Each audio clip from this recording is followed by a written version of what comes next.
All right, here we go. Ladies and gentlemen, once again. Welcome to FIFA Fridays. Now listen, okay, we got a lot to dive into today. Of course, I started a couple minutes earlier, so if you're watching this VOD over again, you could probably skip like 3 to 5 minutes ahead. I just wanted to have a little one-on-one with everybody in here real quick and, kind of touch bases with my supporters. Kind of feel like even though we've been diving into a lot of important things, I haven't really been connecting with y'all as much lately because I'm just so locked in. Well, I was like, you know what? Let's give a little, let's have a little segment where I just talk to y'all real quick. So if there's anything you guys want to let me know, anything you guys want to ask me, it could be anything. You could just let me know right now before we jump into anything. It's not gonna be everybody in here till probably like later into 5. But it is what it is. Jeff in here is talking about the Annika. Yes. When does this Annika event starts? Does anybody know the exact date? I know Sophie and Lexi is gonna be Caitlin's caddies. I don't even know what a caddy is. Shout out to Anna. Anna's in here. Aloha Friday. What's going on? Antonio in here. FIFA Friday. Oh, it's on November 12th. Okay. Mopar in here. Shout out to Monique. November 12th. Okay. If they're streaming it, I should be live for it, No, hello, I'm checking Twitter. All right. So guys, we're not done, unfortunately, with this team. We're not done. It's a lot more that we got to go into, okay? Specifically the front office. It's kind of unfortunate that there's this many things to dig and find, that is kind of unfortunate. You would hope that would be enough, but the more you dig, the more you find. It's like, wow, I can't believe this is what Caitlin Clark is surrounded by, And if I know this by researching, Caitlin knew this when she walked in the door since last year, Caddy carries the golf clubs. Oh, okay. So they're just gonna be like the cute little models. Like, okay. Hi, rumor has Cooper replacing White. Cooper who? Only Cooper I know is Cooper Flag. I don't think has any intentions on coaching right now. I'm driving, so if I don't respond to anyone, please don't take it personal. It's cool, Maria. Hello, what's going on? Caddies carry the bag. All right. Or like the little assistants. All right. So guys, are you guys ready to really jump into what's going on right now? We're about to jump into all ball Caitlin. Somebody told me to start like giving like little introductions to what we're gonna go over. Do you guys like that? Like, do you guys want me to tell y'all what the whole day is gonna look like, or would you like just random like surprise? You like y'all want it like that? Let me know. Jerry's in here, the man, the myth, the legend. Jerry, the number one. He's still holding the number one spot. Tied his number one spot not too long ago. Jerry, you something else, man. Look at everybody embracing Jerry in here. Tulip in the building as well. Tulip, my little high school best friend. Yeah, Tulip is like a little sister to me for real that I never met. It's funny as hell. Y'all should, like, everybody who was here this whole year, y'all know like the amount of time me and Tulip got into it. But Tulip is all love. You know that. You know that, gang, though. Before we jump into it, let me continue to read a few more comments. Kathy says, hi all, finally made it on time to a FIFA Friday. Shout out to Kathy. Tulip, y'all heard Tulip, like as you enter. Yeah, I haven't been telling y'all hit the like button. That's how you know. Yes, intro's good. First time live. Okay. Tell us. All right, yeah, okay. Intro's good, but I like surprises. I love any type of content. Go with your gut. All right, today I'll just give y'all a little like, it might, it could be random because we're live, but I'll tell y'all a majority of what we're going to go over today. We're going to go over Caitlin Clark off ball. We're going to go over this front office, specifically Amber Cox. We might touch on Kelly Crosskoff a little bit. If not, we're going to touch on it more next week, if anything. Definitely going to be a lot of Amber Cox resume and, what she's done from the Dallas Wings to the Indiana Fever. Like just to give you an idea of who's running things in our front office. We're also going to talk about Sophie Cunningham. We know Sophie Cunningham has said some alarming things in this past week. What else we're going to talk about? From the logo. Oh my God! Whatever you want to do, Venom. Yo, Jerry. Okay, we get it, my man. We get it, Jerry. Oh my gosh, man. Shout out to Jerry with the honey bun. Saying whatever you want to do, Venom. Hey, listen, Jerry. You got it. Jerry got it, man. I love Jerry so much, man. Y'all all know Jerry's been showing nothing but love this whole year. 2025. I'm glad your name is on the ball as well. You are immortalized, Yo, Venom, all ears on a breakdown. Oh, yeah, you know we about to dive into the breakdown. Don't even worry about it, you know? Jerry, you a baller like that. I mean, I don't know if Jerry's a baller like that. If he is, shout out to Jerry, but I think Jerry just does that out the love, you know what I'm saying? Shout out to Jerry, man. I appreciate you. Everybody in the chat know Jerry's good. The comment W, Jerry, you know? Jerry should just buy the fever at this point. Right? Because honestly, we wasn't even like, we've been so locked in, chat. Y'all notice we haven't, I mean, it's not like I'd be like, yo, send super chats or gifted, but we haven't even, I feel like when my lives are more informal and like we're actually talking about things, there would be less super chats and less gifted because everybody's just so locked in, like, oh my gosh, Venom is talking, versus when we're doing live watch parties, it's entertainment, people probably super chat here and there. And that's not saying like, yo, send super chats now. No, you know what I'm saying? That's just saying I actually kind of appreciate it at the cost of me, because it shows like everybody's paying attention, you know, like everybody's locked in. But anyways, let's jump straight into it, chat. We ain't gonna do too much talking. I didn't eat nothing all day today, you know, not to make no excuses or nothing, but I'm just apologizing in advance if my energy is not what it usually is, okay? Let's talk about this old ball Caitlin Clark real quick. Yes, I was locked in. So look at this right here. Hold on, let me run it back real quick, because even this little 0.3 seconds matter. So if you guys pay attention to your screen, this right here is Caitlin Clark, okay, guys? This is Caitlin Clark. We're gonna highlight Caitlin Clark for a second. So Caitlin is coming off a Kelsey Mitchell pin down. What's gonna happen is this defender is gonna try to get around it, right? And it's not gonna happen. So look, she tries to get around the first Kelsey Mitchell screen and she meets the brick wall, right? Kelsey Mitchell sent the screen. Now, right, natural instinct, Phoebus is supposed to, if this Phoebus is supposed to come all the way up, right? But she doesn't. Oh, this is Flu, whoever this is. It's supposed to come up or come around, knowing Caitlin Clark likes to curl around it. She fails to do so. So now this second screen come, which was a goal screen from Katie Lou, who was setting the second goal screen right here. And now she's going to slip. Now you got two defenders trying to take the ball out of Caitlin's hands. This defender right here over gambles on Caitlin Clark because she's so much of a threat outside in this three-point area that you have to get out there and try to play the passing lane because she wasn't going to make it to contestant time. So Caitlin Clark catches the ball. Now look at how much this defender is out of position. Look at how far she is from Caitlin Clark. Caitlin is literally near out of bounds, and she caught the ball, and she's going to shoot this ball from the logo damn near, right? And she's going to let it fly. T22 style. Now, this is how dangerous Caitlin Clark can be when everybody on the court is accustomed to playing off-ball basketball. Because when Caitlin plays off-ball, but you got Natasha Howard trying to make her own shot, create her own shots on the opposite end of the court, while Caitlin Clark is being flared on this side of the court, Natasha Howard should be right there on a post like this, looking over the defense, waiting to skip it over to Caitlin Clark, right? And we'll probably highlight a couple of those too.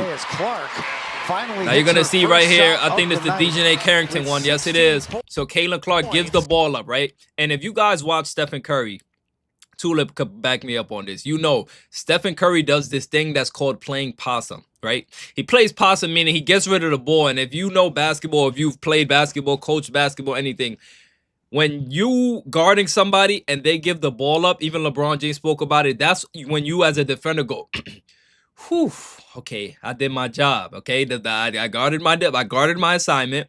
I took the ball out of their hands. Now I can kind of relax until the ball comes back in their hands, right? When Caitlin gets rid of the ball, well, when Stephen Curry especially gets rid of the ball, that's actually when he's most dangerous. You don't get to relax. No. Because what happens here is Caitlin is now getting screened, and now look at how open she is because Aaliyah Boston held this screen. Shout out to Aaliyah Boston for setting this screen. Caitlin curls around it. You can't even see DJ Carrington. All you can see is her head, literally, right? So Caitlin's coming off the screen. Now look at how much open space Caitlin has. Brianna Jones doesn't come up to contest the shot. And let's say she did come up to contest the shot. Do you know what this great passer, Caitlin Clark, is going to do? She's literally just going to pass it to Aaliyah, and Aaliyah is going to have a wide open layup. That's the gravity of Caitlin Clark. She makes two, constantly guard one. So she shoots that open 3 C22 style.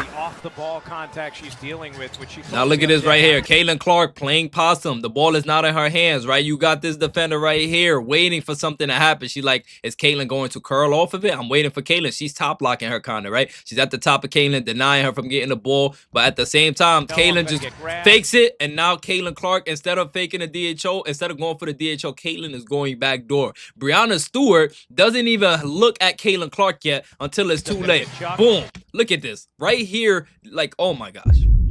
Look at how open Caitlin Clark is right now. Stewie has her back turned to Caitlin because that's how quick and dangerous Caitlin Clark is. The only thing is Caitlin Clark needs to have teammates that's open and willing to pass her the ball. Or else it's just going to be wasted movement, wasted motion, you know? Especially somebody like Caitlin who's already injured. You don't want them having... Yeah, this was Side's era. Yeah, this was Christy Side's era.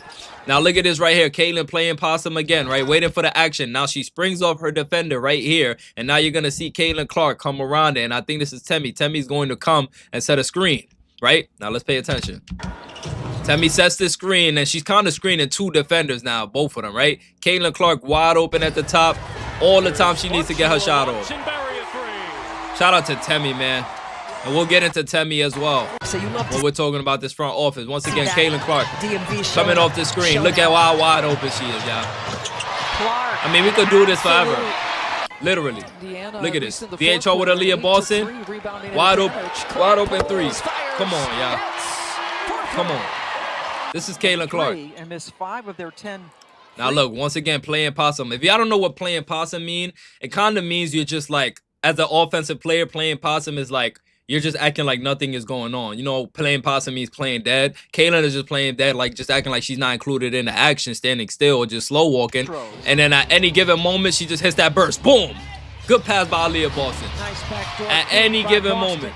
So people like to say Caitlin can't play off ball, she can't play. No, she can play off ball, just not under Stephanie White's system for sure. Because Stephanie White's not preaching to these girls that, hey, when Caitlin is playing off ball, you guys have to look for her. That's the whole point of playing off Caitlin Clark's gravity. It's not so Caitlin Clark could get all the shots and all the points. No, it's so Caitlin Clark could create constant advantages on the court. You want her to be the final determinator, however you say that word, the one who determines the final outcome of a play. Even if she's not the one who's touching the ball last. Even if she's finding Aaliyah Boston in a short row and trusting Aaliyah Boston to be that secondary playmaker, at least Caitlin made 2 guard 1, and now she's trusting her teammates to operate in a 4-on-3 situation, you know? For her second, if anything, I thought maybe... Now look at this right here. This one, I kind of didn't like this one even last year because Aaliyah did ignore Caitlin's first DHO. You see Odyssey Sims, one of the worst players in the league, in my opinion. That's just my opinion, right? Odyssey Sims guarding Caitlin Clark. Caitlin had the wide open DHO right here. If Aaliyah made this first pass, Caitlin would have a wide open 3 right here. Or if this center comes to close out, Caitlin would just fake it and go for the layup. Or she probably will pocket pass it to Aaliyah when Aaliyah slips. It's a win-win whenever Caitlin Clark touches the basketball. Anything, I thought maybe but she finds Caitlin Clark again, and Caitlin shoots over the sim. Like, you can't make this up, chat.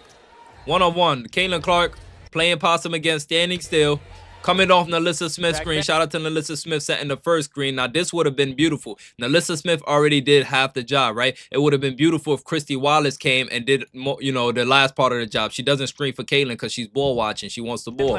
So right here, if Christy Wallace was screening for Caitlin, there would literally be nobody there to guard Caitlin. But she failed to screen her, and Caitlin still somehow got open just using Christy Wallace's body by accident. Beautiful. She got it. Literally. The first you know? in the career of Caitlin Clark. Just for that reason. Once again, look at Caitlin Clark. Pay attention to her. Kelsey Mitchell, ball watching, just gave it up, looking for a give and go. If Kelsey would have screened Caitlin and allowed Caitlin to curl off this and get a 3 off, it would have been beautiful. This is Caitlin Clark operating successfully in an unsuccessful offense. I'm going to say that again. This is Caitlin Clark operating successfully in an unsuccessful offense. The offense is not even tailored to her running off ball yet. And this is the outcome you're getting from Caitlin Clark. From behind the arc. An 11-0 run. Like, look at how she got that shot off without Kelsey Mitchell even screening for her. You know? Now, when you want to talk about room for improvement, if you're a coach of Caitlin Clark, if you're Stephanie White, these are things that you have to be looking at, you know? Look at this, Caitlin Clark gives the ball up, and now Nalissa Smith is literally keeping her eyes on Caitlin. See, when Caitlin gives it to Natasha Howard, Natasha's instantly looking away from Caitlin Clark. Nalissa Smith right here keeps her eyes on Caitlin as Caitlin goes back door for a wide open layup. Nice good pass by Nalissa Smith. She gets the bucket. You know? Typically, she comes off a now pay attention to Caitlin Clark coming off this Aaliyah Boston screen right here, right? On the weak side, she gets the ball and she just fires. Oh my God, did y'all hear the sound that net made? That sound illegal. Here wide open. Hey! I could genuinely go to sleep listening to that sound. Hold on, one more time. Now that does something in my ears, like. Wide open. Oh my! Like that sounds like a sound effect, right? That sounds like a video game sound effect. Oh my goodness. And look at how she was just look at Caitlin Clark looking at that girl. Oh my god. Ooh. Or maybe she was looking at the ref. I don't know. But anyways, look at Caitlin Clark. Second last in the league in All ball three-point Clark, percentage, simple just under DHO right over 29%. DJNA character. Clark heaves It and doesn't rattles take on much, in. y'all. You Back literally and just gotta forth look they for her, go you know? from deep. Caitlin Clark, look at her right here, right? You see Caitlin Clark on the block.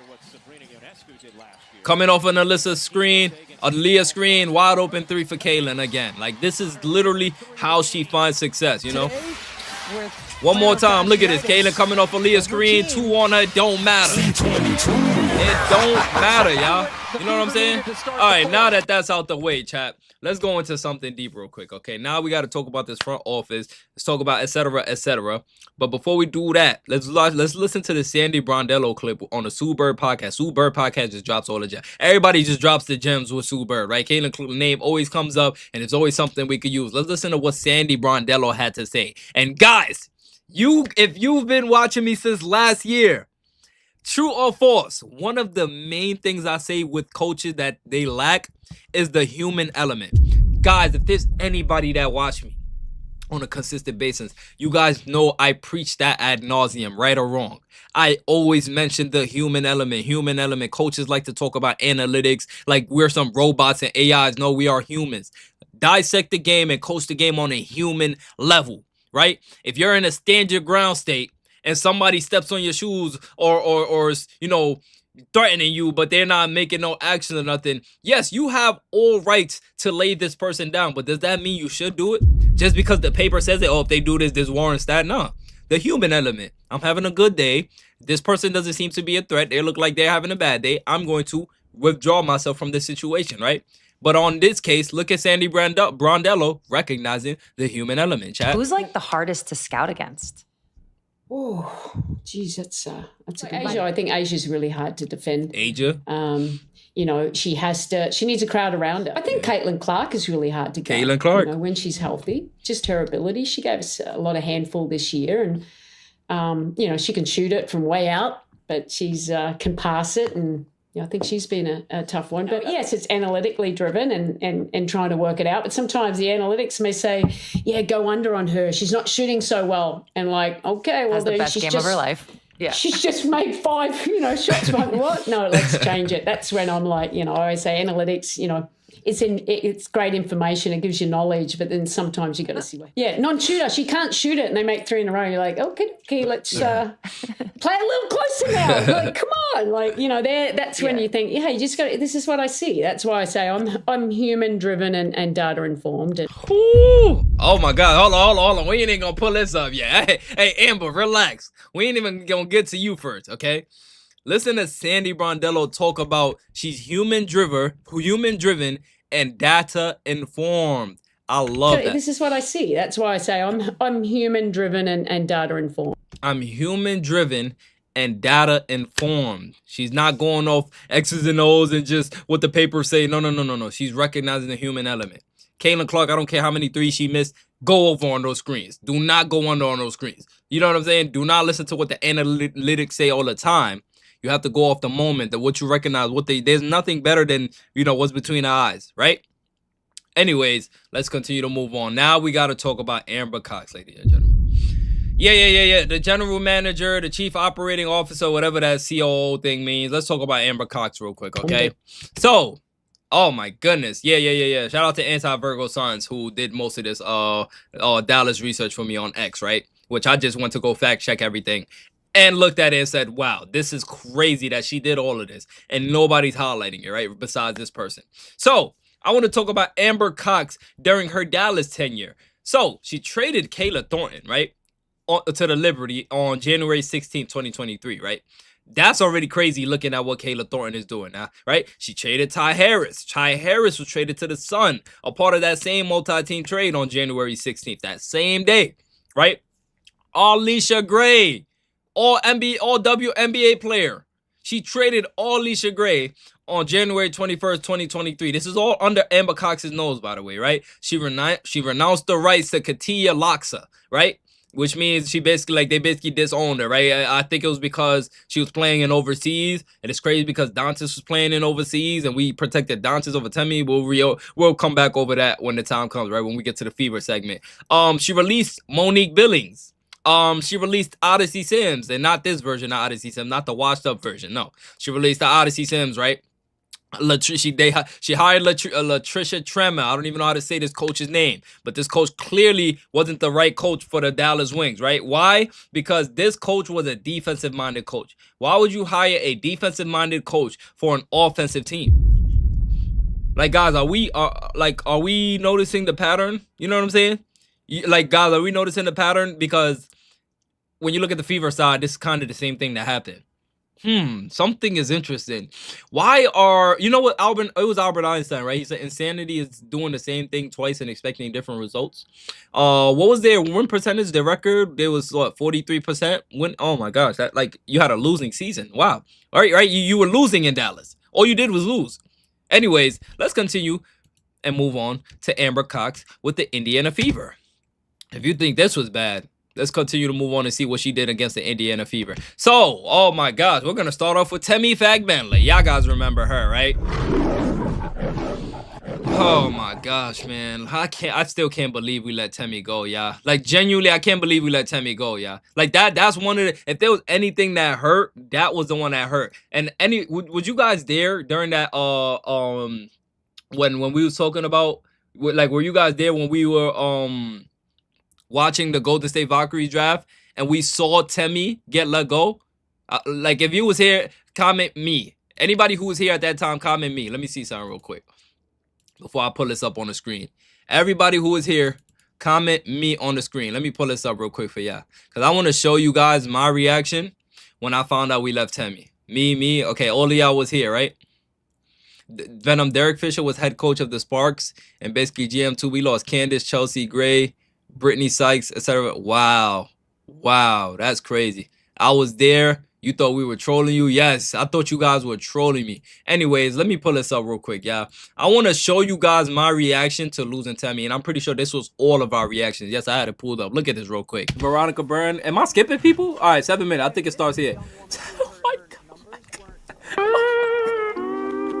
Oh my god. Oh my god. No. No. Pain. No. Pain.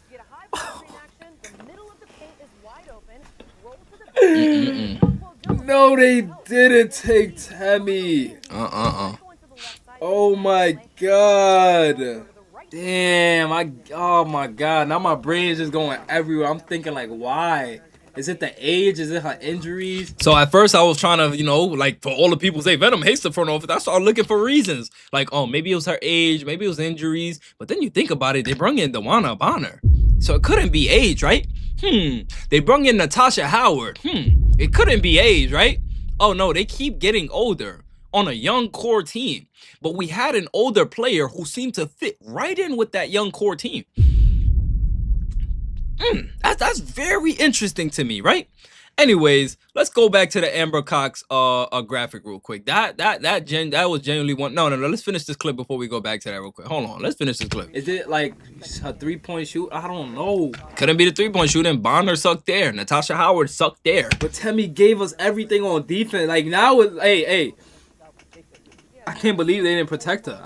I can't believe they didn't protect her. Anyway, let's go back to the graphic, yeah. I'm pretty sure that still, leaves a hole in all of our hearts. I'm still not over that. I thought this season, with the way we built, I thought maybe it could make me forget about it, right? Maybe Bonner comes and play out her mind. Maybe Natasha Howard comes and play with effort, right? You would expect that, but no. That clearly wasn't the case. Even Natasha Howard was complaining about Dallas, right? She's talking about it feels nice to be appreciated over here. I'm going for an MVP over here. I should have known right there. That's when they promised her thing. I knew it too. Everybody, people were saying, "Oh, Venom, I'm pretty sure she's just saying that." I don't think it. I'm like, you never supposed to come to a team like Caitlin Clark's team and even utter the words MVP. This is an MVP favorite, so you're basically saying you're in competition with your teammate, right? That's basically what you're saying. Let's call a spade a spade. If you come in on Caitlin Clark's team talking about you want to win MVP, you're basically saying you want to be the most valuable person on the team. When we all know who's the most valuable person on the team. It's Caitlin Clark. You're supposed to come in and say, I want to uplift Caitlin Clark. You know what I'm saying? As a veteran, I want to help her. I don't think people have her best interest at heart. I think I can be that person for her. I'll do what she needs me to do. We've never seen a player like this. I can't wait to catch her passes. I can't wait to her to tell me how she sees the game, where she wants me to be. That's how you play alongside a person like Caitlin Clark. Why? Because she's not taking shots. She's instead she's extending your career, actually. You play alongside Caitlin Clark, you just bought yourself another 5 to 7 years in the league. She'll make you look amazing. Look what Sophie Cunningham has done in 1 year. She's done what she's never done in her whole career in 1 year with the Indiana Fever, which we'll get to Sophie as well, right? But it's crazy. That's crazy. Anyways, talking about Temi, they let Temi go, right? Hold on, let me pull this up on the screen. She let Temi go.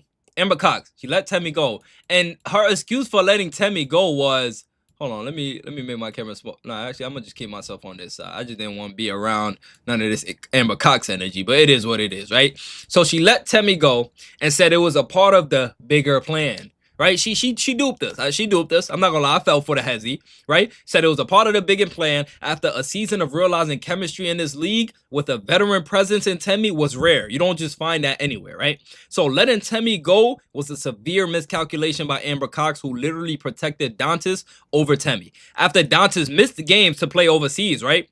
And that's the same reason they cut Katia Loxa, right? The same reason, but Dantas is doing the same exact thing, right? To play overseas and came back for a short while only to be concussed for the rest of the season.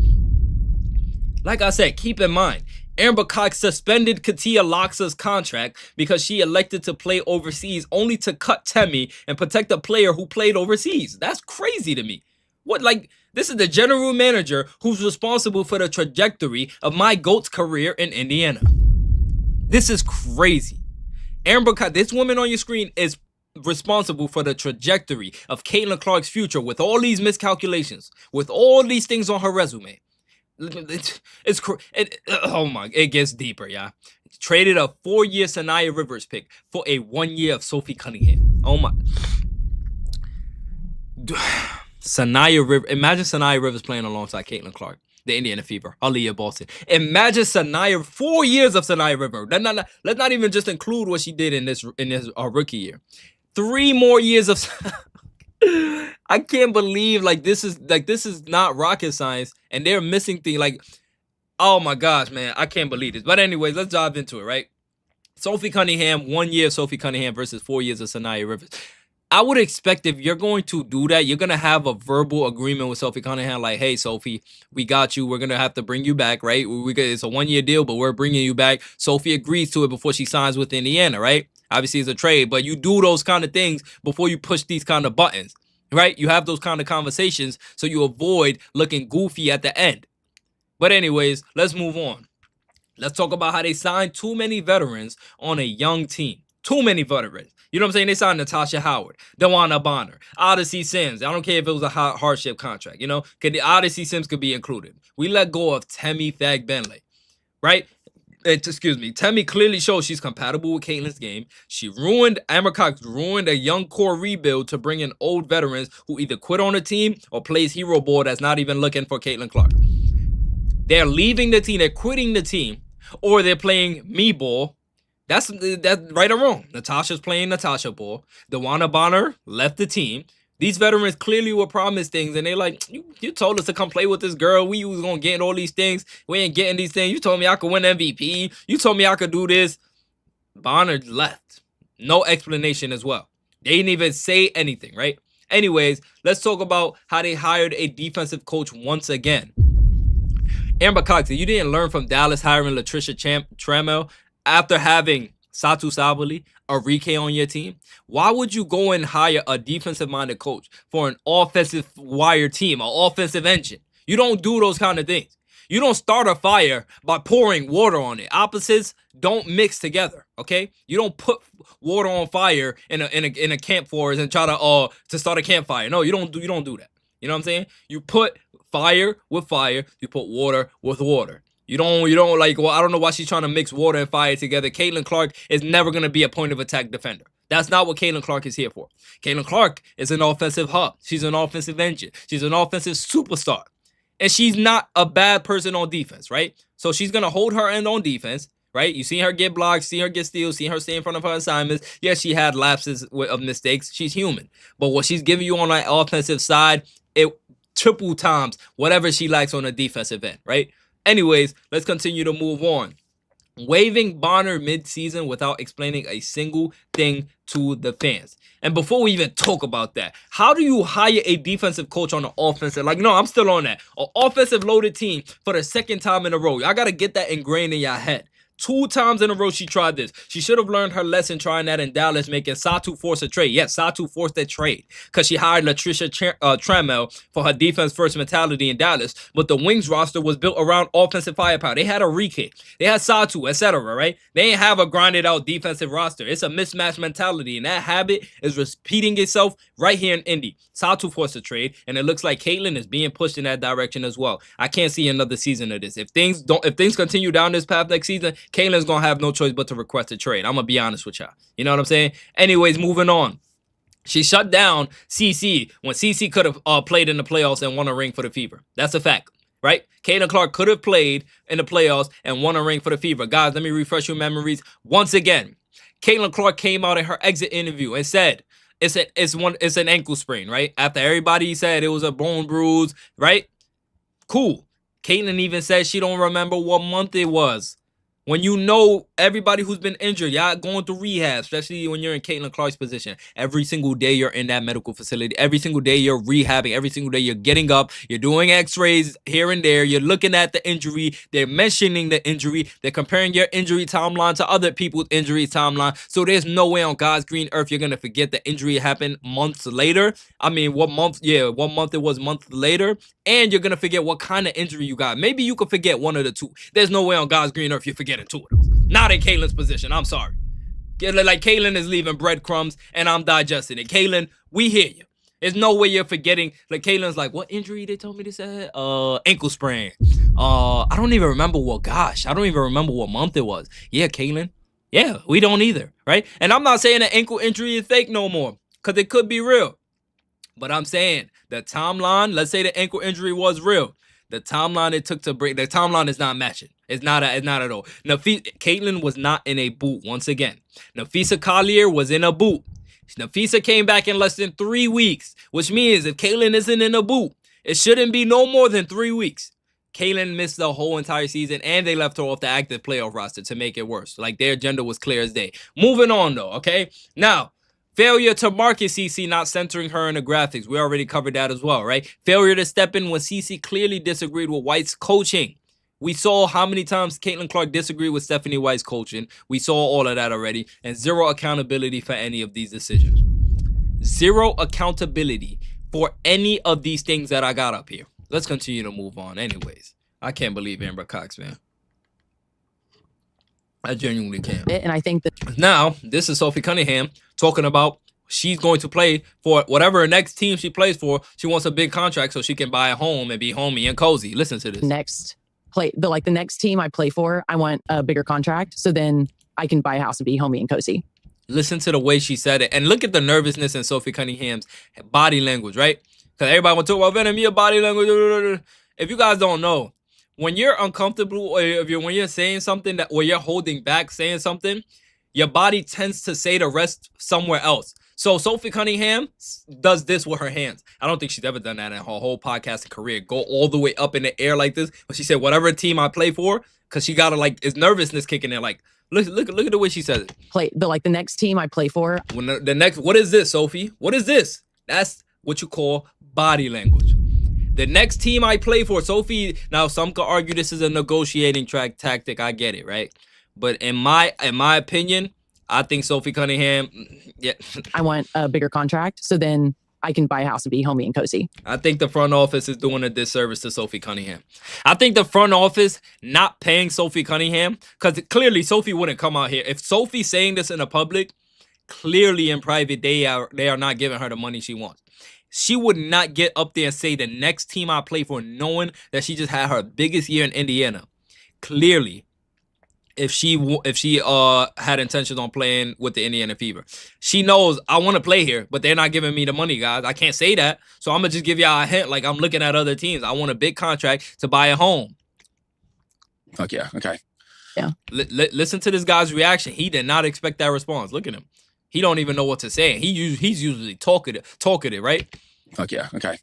Yeah. Wow. That's crazy. That could be the Liberty. It could be New York City. It could also be the Lynx, and it could be Minneapolis. Like, you just don't know. It could be anywhere. Don't kill. I mean, listen, man. I think that's wrong. Like, the Aces got this thing going on where they pay their players. I forgot what is it called. You guys would know. But basically, every Aces player is making hundreds of thousands off this little sponsorship that they got going off, literally just for being on a team. So Sophie Cunningham, if the Indiana Fever can't find a way to pay Sophie Cunningham, with the amount of money that's rolling in, y'all selling pimple patches, but y'all can't pay Sophie Cunningham? Do you know what this girl did for us this year? This girl was shooting lights out. This girl was doing everything asked of her. Yes, she had some struggles on the defensive end, but it is what it is. You know what she was doing on the offensive end? Like, you can't afford to lose a Sophie Cunningham. If you want to let go of Sophie Cunningham, I ain't gonna lie, Caitlin gotta leave the team. If you're gonna you already got rid of Temmie, right? You're gonna go back and lose Sophie Cunningham now? Like, picture Sophie Cunningham on the Lynx, on the Liberty. You know what I'm saying? Picture Sophie Cunningham on a Mercury. Picture on all these contenders. You're going to really miss Sophie Cunningham then. This front office, they don't know what they're doing, in my opinion. They're just literally, like, I don't know what they got going on, man. But anyways, listen to Satu speak on leveling up after the Amber Cox led Wings when she got away from them, right? Don't kill me for this segue, but speaking of leveling up, you asked for a trade. Yep. Heading into the 2025 season. Leveled up. Very quickly, you asked for a trade. You get Cord, which of course Dallas was going to do that so they can get something on the other side of it. But I believe worked with you. What ultimately got you to Phoenix? Like, why Phoenix? What was it about the franchise that you chose it? So it was really being around greatness. I think at this point. So that already means that you wasn't around greatness in Dallas.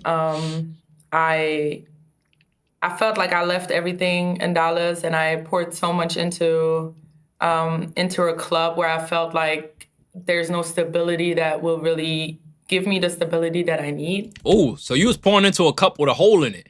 The same organization led by Amber Cox. Sounds like Caitlin Clark pouring into the Indiana Fever's cup, but she's not getting that. Okay, interesting. Or like the groundworks. I felt like I gave everything, and I wasn't able to leave sooner. So that was the year to leave. And I just really, I don't know, I was just happy that Phoenix, being an organization that really provides for their players. Oh, whoa.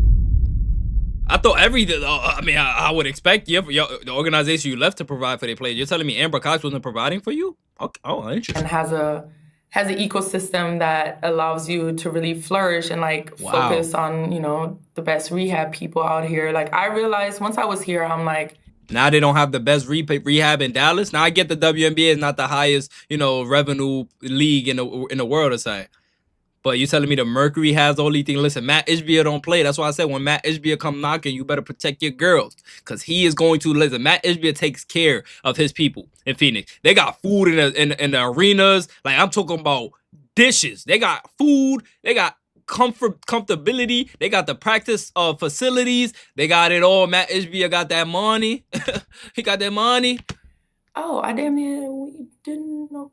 There was not a lot of resources. Oh my gosh. Satu, spit it out. Say it one more time. She didn't even want to say it. You kind of saw her biting on her words. Listen to her. Look at her body language. Look at her face. Oh, I damn near we didn't know. There was not a lot of resources.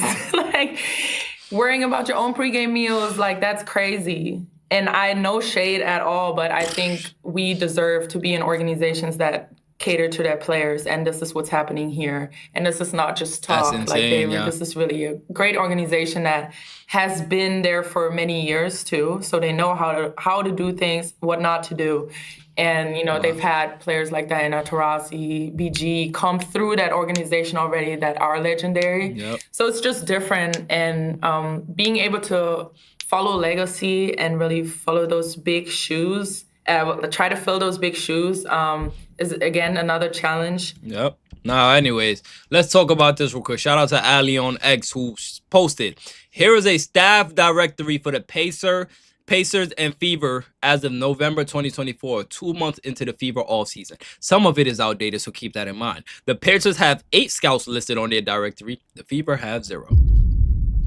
We're talking about a league where you got the Marine Johannes, you got the Gabby Williams, you got the Dominic Malangas, you got the Katia Loxas. I can go on and on and on and on. But you telling me the Fever have 0 scouts? Cool, right? Okay, that's not cool, but let's say cool. Amber Cox isn't even scouting herself. Yeah. The UCLA game, I saw Sons posted that as well. The UCLA game where the Fever were projected to pick players, right? Obviously, multiple GMs was at that UCLA open scrimmage, but Amber Cox was nowhere to be found. Amber Cox, who do you think you are? Like, you think you're better than everybody? You don't have to go put boots on the ground and go look at these girls yourself? You think you're too big for that? When you got these hungry GMs, the Dallas Wings, Kurt Miller, a coach, was out in Spain eating dinner with international players. And you're telling me as a GM, you're not going and putting boots on ground? Everybody watched the movie Hustle, right? If you didn't, maybe you should go watch it. Adam Sandler was putting boots on ground to go find Bo, right? Right? He like, oh my God, I can't believe this league. But anyways, the Fever has 0 scouts on listed at least, right?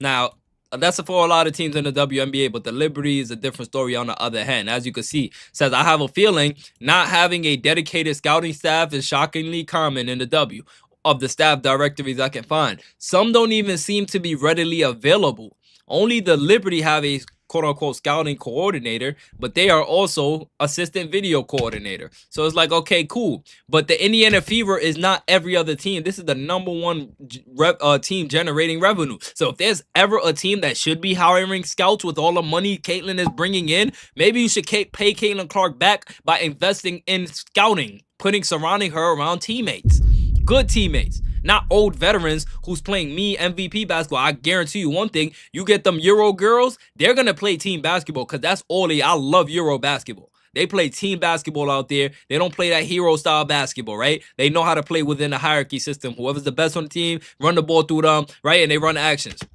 It is what it is though. But as you can see, the Pacers have 8 scouts. 8 scouts. The Fever, on the other hand, has 0. This is just room for improvement, right? So clearly, let me show you the Fever front office mentality, right? Pimple patches over scouting department.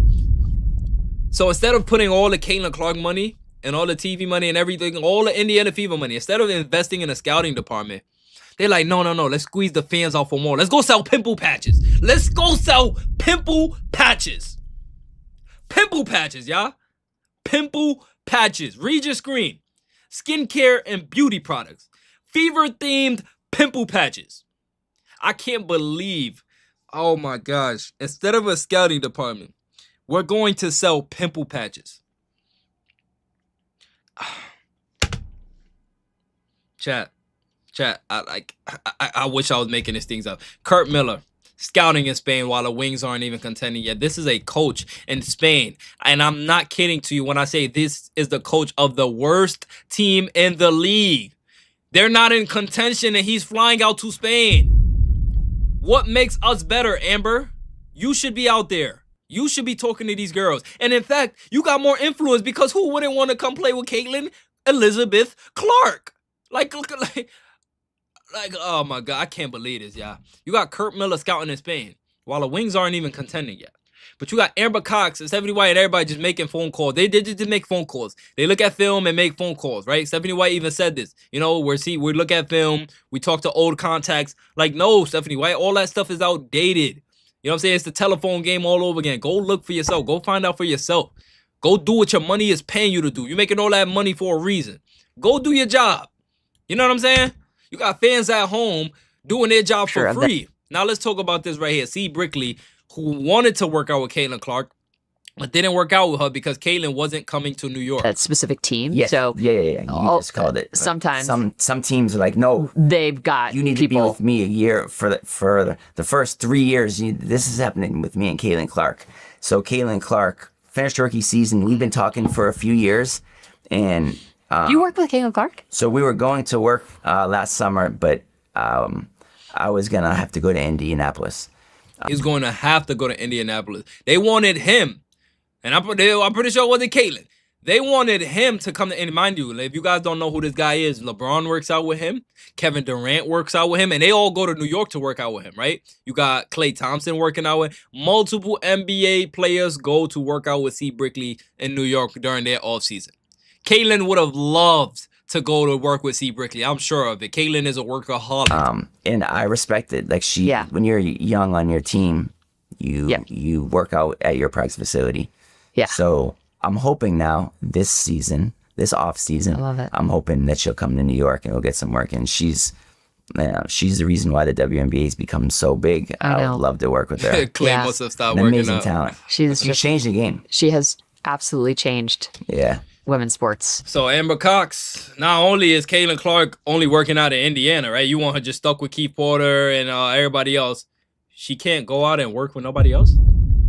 You can't fly her out to New York to work with literally, if not the most famous and best workout trainer in the world, C. Brickley.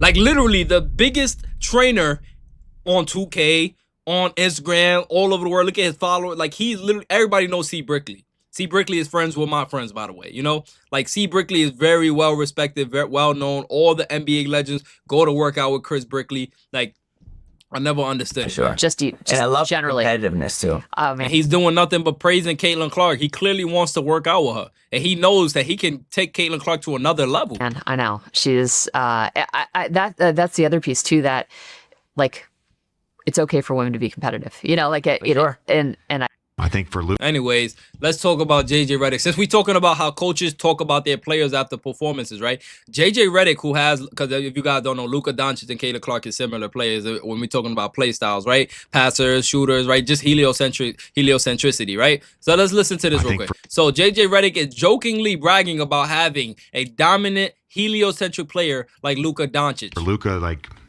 just his comfort level with what we're doing, with our play calling. There was a couple plays tonight where he wanted something. We got good stuff out of that. So there was a couple plays where he wanted something, and we got good stuff out of that. But yet you got Caitlin Clark arguing just to run a play that she wants, her style of basketball. And Stephanie, she's outside the Stephanie White huddle. We've seen this. Go back to the past FIFA Friday. We saw all of this already. But let's continue, though. It's just he seems very comfortable out there. Seems very comfortable out there. Why? Because you guys are trusting him. You're investing into him. You're listening to him. When Luka wants something, you go to it, right? But that doesn't mean you don't get to run your style of basketball here and there. When Luka recognizes something, you don't go away from it. You listen to it. Obviously, by his net scoring for the game, he's going to score every quarter, but Luka also leads the league in first quarter. You're blaming Cox for Kelly K and White problems. Amber only knows COO stuff. She's been a COO her career. Well, guess what? She's also the GM. So why would you be a GM if you're only a COO? Don't take the job then. It's that simple, impartial, right? It's literally that simple. Don't give her an excuse because she doesn't know what she's doing. In fact, that's exactly why she shouldn't be the general manager, because she don't know what she's doing. You just answered the question for me, literally. Scoring, and how has that been a beneficiary to you guys? So they're talking about how Luka's scoring, especially his scoring outbursts in the first quarter, how is that a beneficiary? And look at how JJ Redick brags about it and jokes about it. Look at it. Through the 3 games that he's played. Simple. It's been great because when our defense sucks in the first quarter, we have a chance to actually be in the game. It's that simple. When our defense sucks, we have a chance to be in the game. Same thing with Caitlin Clark. No matter how bad your defense is, you're going to be in a game because you're letting Caitlin Clark run the ball. He's joking about it. He's laughing like it's that easy. Like he's in coach heaven right now. It's not like, oh, we got to adjust because we don't have no players with the IQ. No. No matter what we do on defense, this man right here is going to make sure we're afloat on offense. I'm as a coach, all you can do is laugh. But then you got Stephanie White, after Caitlin dropped 32, 8, and 9, saying this, nitpicking everything. Compare JJ Redick's praise for Luka to Steph White's nitpicking with Caitlin's 32, 8, and 9 performance off an injury while she was still injured. Well, she so often does when she gets hot. It's a streak, right? It's a streak. And so she got hot early, and knocked down a lot of shots. She carried us in the first half. She carried us in the first half. And then everybody else carried us in the second half. And everybody else carried us in the second half. Like, every time I rewatch this clip, it does something to me. Like, I can't believe she got away with all this nitpicking. Like, it's never, Caitlyn did good this whole game. It's always, she did good in the first quarter, the last 4 minutes, the first half. We carried her in the second half. She only did this. Don't give her full credit for that. You know, she did have a bunch of turnovers I had to talk to her about. You know, we're trying to limit this. We're trying to limit that. Like, Stephanie White, limit yourself. I thought her decision making outside the last part of the fourth quarter. Like, look at her. I thought her decision making outside the last part of the fourth. Like, spit it out. Spit it out. You don't like the way she plays. What are you even talking about right now? She dropped 32 points, 8 rebounds, 9 assists, 2 blocks, and a steal. And you talking about, I think. That's your problem now. You keep thinking. You need to start knowing. Stop thinking and start knowing. You know this girl is a superstar, but you think she's a role player. I'm sick of it. I'm genuinely sick of it. And I'm going to keep my foot on this front office's neck, and I'm not going to let up because I refuse to watch Caitlin Clark go through another season of what I just watched. I'm not going to sit for it. I'm genuinely not. She was really good. You know, she had some turnovers. And had some turnovers like, oh my God. Stop. Stop it. I can't take it. She got away with all of this, y'all. This is the coach of Caitlin Clark. What are we listening to right now? Like, genuinely.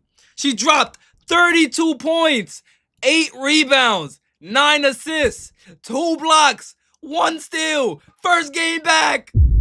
First game back. What are we talking about? Guys, how are we letting her get away with this? Even the drones. How do you defend this? I can't, like, this clip alone is enough for a warrant for your arrest. This clip alone is a federal crime. Your girl dropped a 32-point near triple-double. You're talking about, you're nitpicking everything. Her hair wasn't wavy. It was curly. She kind of straightened it today. You know, I didn't like her earring color. You know, she wore red shoes. Caitlyn usually performs in yellow shoes. The whole team wore blue shoes, and she wore red. Who does Caitlyn think she is? Like, that's how she sounds. Nitpicking every little thing that doesn't matter. Like, Caitlyn just literally willed y'all to the Cup Finals. Against the Connecticut Sun, against the New York Liberty, only for Caitlyn to not even receive credit for it. They're saying the team won without Caitlyn. Yeah, stupid. The team won without Caitlyn, but Caitlyn put them in position to get to the finals in the first place. Because guess who they beat to get to the Cup Finals? Smarty. They beat the New York Liberty. And guess what? Caitlin Clark dominated with these numbers you're looking at on her screen, 32, 8, and 9. But you got Stephanie White nitpicking every single thing about Caitlin Clark. And y'all gonna point a little tweet from Caitlin Clark saying, Stephanie White. Well, guess what? Caitlin didn't mention Stephanie White when she was talking about a woman who, you know, inspired her on the Lily interview, right? She didn't mention Stephanie White there. We talked about it a little bit, and I thought her decision-making was great, outstanding, especially that last 4-minute stretch or whatever. Oh, my God, especially. We might have like, oh my gosh, chat. No, it's genuinely driving me crazy. No, like, I'm literally going crazy listening to Stephanie White. Like, I can't believe she got away with all of this. Do I have to run this one clip back? How many times did she nitpick Caitlin Clark's game? Your girl dropped 32, 8, and 9. You couldn't come up there and say Caitlin Clark, she, you know, came off the injury. She did amazing. No, I didn't expect her to go. I expected her to have a good game. I did not expect her to go off for this much. You know, this team definitely missed Caitlin Clark's presence on the court. Her gravity is amazing. Players were all able to find open looks. Where, you know, it's always better when we have Caitlin on the floor with us. That's it, Stephanie White. That's it. Whatever you got to say to Caitlin Clark, you could say it to her in her face. But you ain't got to come up here nitpicking Caitlin for the logo. Oh my God! Jerry with another bomb. I will keep funding you if you stay on this front office until a change is made. Get them all fired. Oh my gosh. We're going to call it the Jerry Fund. Jerry with another one said, I will keep funding you if you stay on this front office until a change is made. Get them all fired. Jerry Fund. Should we call it the Jerry Fund? Oh, no. Jerry's literally keeping the lights on, man. Shout out to Jerry, man. We got Dwarf Clone saying the FIFA office is his own worst enemy. It's as if they don't want to succeed. Exactly, man. It's so bad. I would not be surprised if CC left a W for the LPGA. Oh, that's the golfing thing. I wouldn't be surprised she turned to Michael Jordan, man. Shout out to Jerry, man. Jerry, look, thanks, Jerry. The Clark fan base appreciates you. Yeah, shout out to Jerry, man. Genuinely, you know what I'm saying? But chat, are we looking like we cannot let this go, and like we cannot let her get away with this. We can't. We cannot let her. I don't know who this has to get to, who this clip has to be sent to, but there's no way. No. We're gonna run it one more. There's no way we're gonna let Stephanie White get away with just saying this with no consequences. I genuinely. No, hold on. Let's run this back. How many times did she nitpick? So she so often does when she gets hot. It's a streak, right? So as she often does when she gets hot, it's a streak, right? Already nitpicking, right? Already saying like, oh, it's in spurts, right? Acting like Caitlin Clark is not always like this. Like she's not always a threat from the 3-point line. She can't always catch on fire, right? Cool. And so she got hot early. She got hot early. Knocked down a lot of shots. She carried us in the first half. And then everybody else carried us in the second half. She carried us in the first half, and then the team carried us in the second half. I thought her decision making, outside the last part of the fourth quarter especially, was really good. Oh my God, the last side of oh my, I can't. I'm gonna just play it. She had some turnovers, and we talked about it a little bit. And I thought her decision making was great, outstanding, especially that last 4-minute stretch or whatever it was that she was on the floor. Talk about women that. Oh my gosh, Kayla. Yeah, let's talk about women that have inspired you, please, because I know it ain't that girl in Indiana, that coach That have inspired me to become myself. People like my mom and Coach Bluter, and they always pushed me to achieve whatever I wanted to achieve. And I think Lily has that same goal. We align perfect. Shout out to Caitlin Clark, because she's never posted Lisa Bluter's name like that. The way she posted Stephanie White's name, she never posted Lisa Bluter's name like that. Yes, she's posted about Lisa Bluter, right? When she's congratulating Lisa Bluter on the accomplishment, this, that, and the third. Caitlin Clark has never just blatantly went on X and posted Lisa Bluter's name. Never. You can go look at it. So are we saying Stephanie White means more to Caitlin Clark than Lisa Bluter? Absolutely not. How is it that Lexi Hull, Kelsey Mitchell, Natasha Howard, everybody is speaking highly on Stephanie White at the same exact time on the same exact day? Can we not recognize what PR looks like? Hey, Caitlin, perfect time to speak about Stephanie White. They probably been pressuring her all season to do it anyways, right? Caitlin, it would be nice, the fans, it's miscommunication. Maybe you should go post about Stephanie White, give her some love so your fans can calm down. Caitlin didn't put no emojis, didn't say anything else about Stephanie White. Just all caps, Stephanie White. And everybody ran with it. They ignored Caitlin Clark's body language. They ignored Caitlin Clark arguing with Stephanie White in the tunnel, arguing with Stephanie White at the huddle, walking away from Stephanie White's huddle, having to be persuaded to join Stephanie White's huddle by 2 assistant coaches and a teammate in Sydney Colson. We're going to ignore all of Caitlin's actions and listen to what Caitlin's words are along the same timeline of all her teammates. Like, we don't know what a PR move looked like. Okay. I'm really honored to work with them. Like, shout out to Caitlin Clark, man. Genuinely speaking, man, this is crazy. Venom, you need to talk about the owner. I mean, what owner? You want to talk about Kelly Crossco, the president? You want to talk about Steve Simon? Like I said, there was a alleged meeting, Here the key word, inspired to be herself.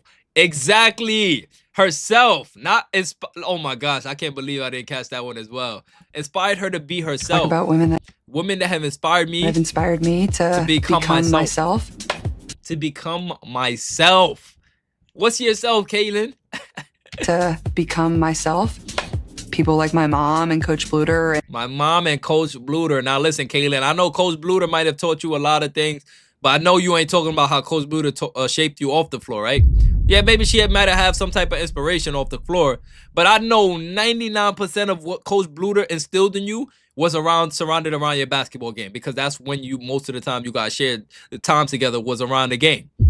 So clearly, Caitlin Clark is talking about the game. And they always pushed me to achieve whatever I wanted to achieve, and I think Lily has that same goal. Achieve? Wait, what she just said? Nah, we got to nitpick now. Now it's our turn to nitpick, but on a positive end. And Coach Bluter, and they always pushed me to achieve whatever I wanted to achieve. They always pushed me to achieve whatever I wanted to achieve. Yeah, but we have footage, film, of Caitlin Clark pushing to achieve something and Stephanie White not going and pushing her to achieve what she wants to achieve. So clearly that's going to cause some type of frustration.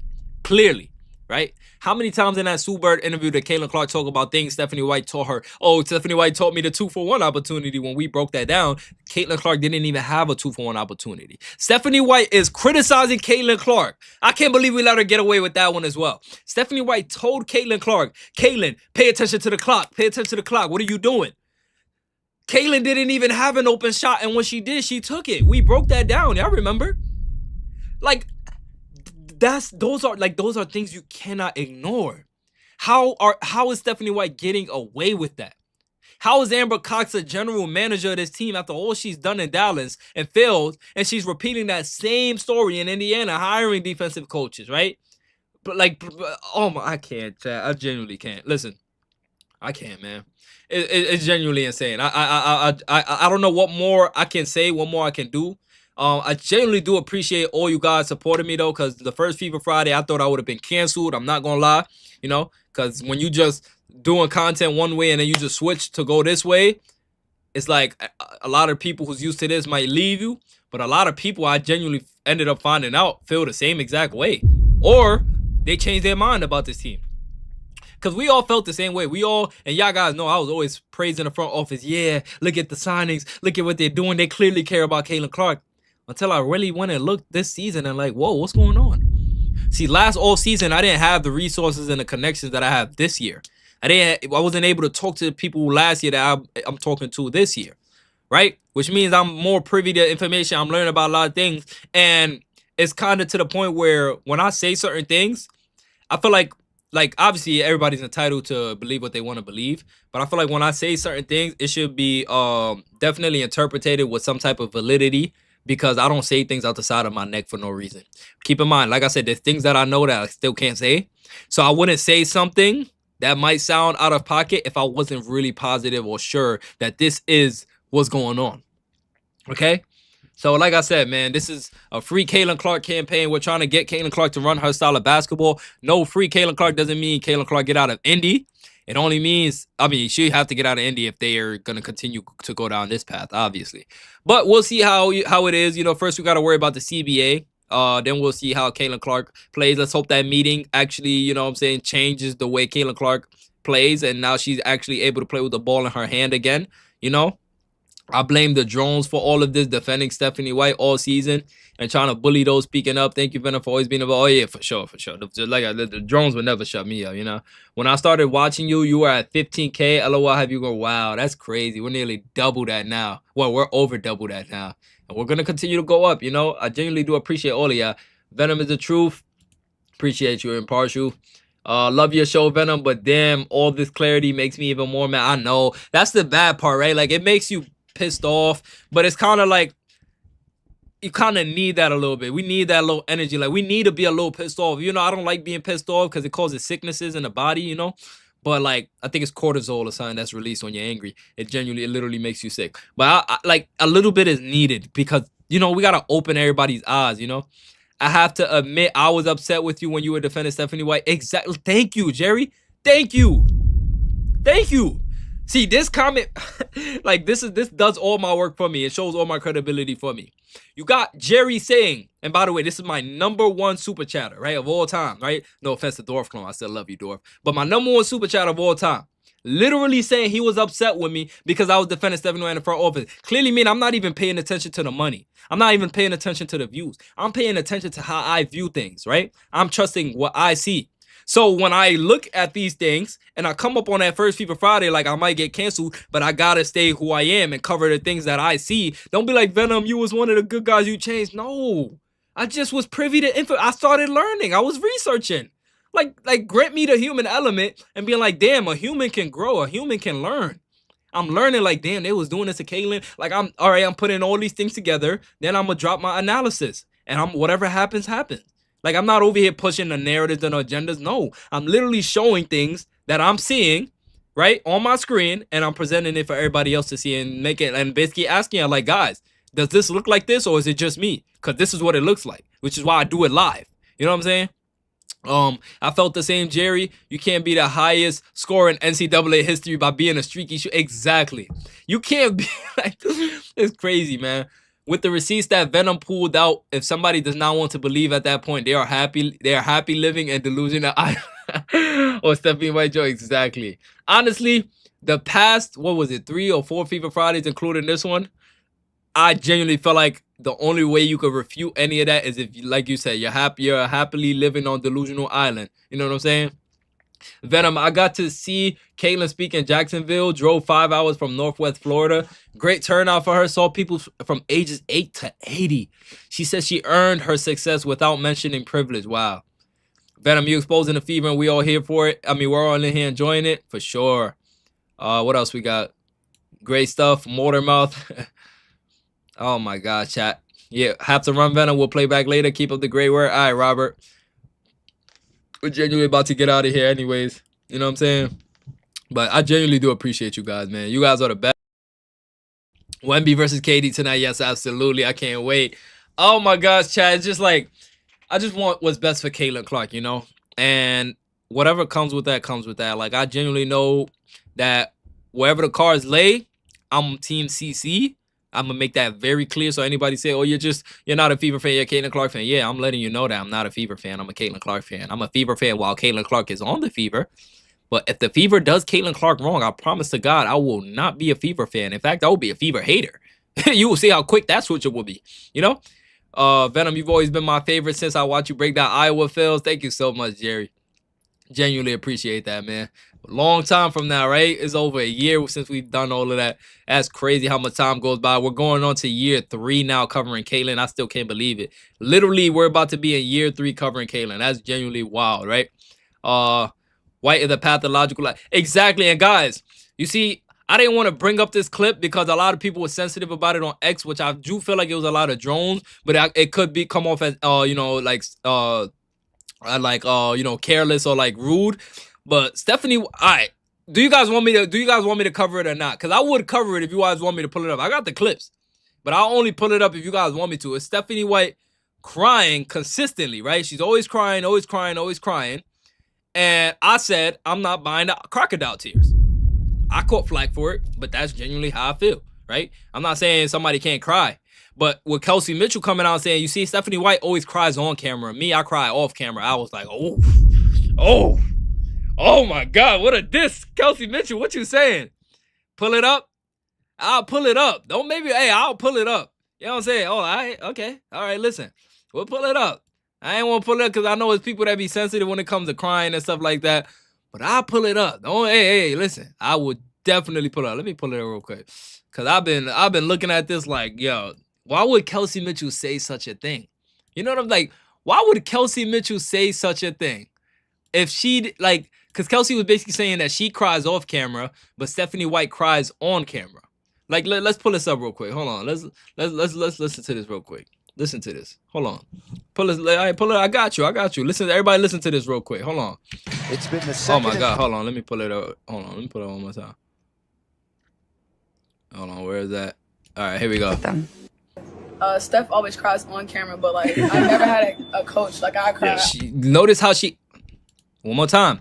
Notice how she put the emphasis. She didn't say Steph White cries on camera. She said Steph White cries on camera. Y'all, like, I don't know what's that called. I got some English experts in here. Y'all smart as hell, smarter than me.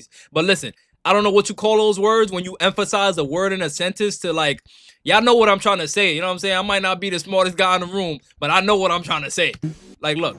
Steph always cries on camera, but like I never had a coach like I cry off camera because like I really I cry off camera. Why, Kelsey? They never truly had like, you know, the company, the culture, the organization. So she basically saying like when she cries off, like, you know what I'm saying? You reaching? Listen, I didn't say this is factual. Jalen, listen, take this with a grain of salt. This is not factual or anything. I'm just saying. Kelsey Mitchell says Stephanie White cries on camera, which means, in my opinion, Stephanie White has never cried off camera in front of them. Because why would Kelsey Mitchell say on camera? She would have just said Stephanie White cries around us a lot. She said Stephanie White cries on camera. On camera. She's emphasizing on camera, meaning whenever the cameras are rolling, Steph White puts on that act. She stressed on, exactly. I got to listen to the way she said it. And then Kelsey Mitchell showed a night and day difference by saying, I cry off camera. We've never seen Kelsey Mitchell cry for real, right? But Kelsey Mitchell cries off camera because it's genuine. It's from the heart. You know what I'm saying? Now, if you're live and you're crying, that's one thing, right? Stephanie White always crying on camera. Facts or not. But listen, like I said, take it with a grain of salt. But listen to how Kelsey Mitchell stressed the word on. Perfectly, and I'm really honored. Listen to how she stressed the word on. Steph always cries on camera, but like I never had a coach like I cry off camera because like I really I cry off camera. You know what I'm saying? White cried on camera because her players bailed out from being a bad coach. Exactly. Stephanie White cried because Kelsey Mitchell bailed them out from losing to Connecticut Sun. I'm going to say it one more time. Stephanie cried because Kelsey Mitchell bailed them out from losing to the Connecticut Sun, which would have cost her job. Facts. Everybody was calling for her job that time. They won that game because Kelsey dropped, 38 points? So, of course, Stephanie White's going to cry like, Kelsey Mitchell, you saved my job. That's basically what she's saying. That, like, you know what I'm saying? That's why I said it was crocodile tears. I ain't buying that. You know what I'm saying? Anyways, it is what it is. You know what I'm saying? Like I said, take that with a grain of salt. But I just want, that's something that I kept under the wraps because it's like, it's no, you know what I'm saying? It's no facts to it. But like I said, you can sandwich everything together. Kelsey Mitchell stressed the word on. She made sure to say Steph White cries on camera. See, me, I cry off camera. What does that mean? I'm going to let y'all dissect that. You know what I'm saying? That's because Stephanie White lets Kelsey Mitchell do anything she wants. Exactly. Literally. Exactly. She literally lets Kelsey Mitchell do what she wants. There's no knock on Kelsey. You know what I'm saying? Kelsey, you can't control how a coach feels about you, right? That's out of your control. But Kelsey Mitchell, Aaliyah Boston, Odyssey Sims. Do I got to pull up that Odyssey Sims clip again? When she was like, "What Odyssey, your aggressiveness in the second half was huge for us. What you did." Odyssey Sims shot 1 for 10. But Caitlin dropped 32, 8, and 9, and you're nitpicking the hell out of her game. I cannot make this up, chat. I literally can't make this up. You know what I'm saying? Like, if this is the coach that people think is suited for the Indiana Fever for Caitlin Clark, good luck. Caitlin Clark clearly does not agree with Stephanie White on a philosophical level. Definitely. And quite frankly, I don't think she agrees with Stephanie White on a human level at this point. And I'm not saying that's a fact, right? The philosophical level, that's a fact already. We already debunked that. There's clear proof, evidence of that, right? But as far as like, because if this is how you treat, like you're basically in a circle, a huddle with everybody else, like, oh, you're watering Kelsey Mitchell, you're watering Aaliyah, you're watering Odyssey Sims, right? But you're looking over the shoulder at Caitlin Clark like heliocentricity, like the ball gets stuck, the turnovers, like ew. Like that's basically how it sounds and how it looks like, you know? Me personally. She talked a good one though. She talked a good one, right? And she contradicted herself as well. We covered that in the other Fever Friday, right? When she said in Connecticut Sun, like their offense was slow, right? And this, that, and the third, which is why they struggled. But then she also talked about we're going to try to bring a familiar system to Indiana. So it's like, Stephanie White, which one is it? Like, I don't know how many times she got to contradict herself until she gets fired. She's clearly not the coach for Caitlin Clark. It's obvious as day. This front office is definitely going to catch heat as long as they stand. Because listen, you want to stand in front of the fire, Amber Cox, Kelly Crosskoff. You want to talk about the Fevers of brand. Y'all want to go protect the girl that's hurting Caitlin Clark. Guess what? Y'all going to catch some heat too. I've been protecting y'all long enough on my platform. I don't care if y'all think I'm a hater. I don't care. Listen, I got film. I got footage for days, for months, protecting this front office. All until October. You can look on my channel. I have never criticized this Indiana front office. I might have questioned maybe one time. But criticize you guys? Not once have I done that on this channel. Until last month. So how long is that? That's about a little over a year, right? Hundreds of videos. Never criticizing you guys. You can miss me with the YouTuber clickbaity allegations. I provide evidence and proof of what I'm saying. You guys let this go on far enough. With the Christie size firing, I thought we was on the same page, right? But clearly you guys are showing y'all want to protect Stephanie White. Y'all want to do all of this. Guess what? Y'all going to catch some fire too. Now let's go dig up your history, Amber Cox. Kelly Crosskoff. Oh, you guys, yeah, everybody's next. Don't worry about it. We're going to keep digging. You know what I'm saying? We ain't done. We're going to keep going until Caitlin Clark is running Caitlin Clark basketball. I don't care if everybody has to go down. I don't care if everybody's laundry got to get thrown out there. Until Caitlin Clark is being treated like she's Caitlin Clark, that's when I'm gonna keep my foot on their neck. And when it stops, when I see Caitlin Clark running Caitlin Clark basketball, I'm gonna be the first one to come up here and be like, thank God, you know? Venom, she didn't have me fooled. She laughed when Carrington poked CC in the eye. What? No way. No way she laughed when Carrington poked CC in the eye. Is this a fact? What? Oh my gosh. Oh my gosh. The Fever will not succeed until they get a coach that will unleash the GOAT. Exactly. Like, guys, let me pull up this clip for you guys real quick. Hold on. Let me pull up this clip real quick. Hold on. You guys got to see this clip. Oh my gosh, you guys got to see this clip real quick. Hold on, chat. You guys have to see this clip real quick. Hold on. Hold on, chat. I gotta show you something real quick. It's about Is Magic? Well, no, I think it was Michael Jordan or Magic Johnson. Let me pull up this clip for you guys real quick. Hold on. You guys have to see this. I'm sorry. I should have had this pulled up earlier, but it's cool. It's cool. You guys have to see this clip real quick. Yeah, like this is a symmetrical situation to Caitlin Clark. Literally symmetrical. When I pull this up on the screen, you guys are gonna be like, wow. Hold on. Don't worry about it. Don't worry about it. I got y'all right now. Oh, Caitlin from the logo. Oh my God! Oh, we got a super chat. Yovi, where are we gonna watch our ladies play b-ball this season? I look to you only on this subject. Fredo! Mahalo! Aloha, Fredo, what's going on? Yo, V, where are we gonna watch our ladies play basketball this season? I look to you only on this subject. What do you mean by when are we gonna watch our ladies play basketball though, Fredo? What exactly do you mean? Like, are you talking about Caitlin Clark? You talking about the Hawkeyes? What do you mean exactly? Let me know. In the meantime, let me get this pulled up. Fredo, let me know exactly what you mean while I pull this video up for you guys. You guys are gonna be like, wow, Venom. Wow, watch our reaction when I pull this up real quick. Hold on. Let me put this on the drive. Y'all not gonna believe this. I promise you, y'all not gonna believe this. I promise you, y'all not gonna believe this. Hold on.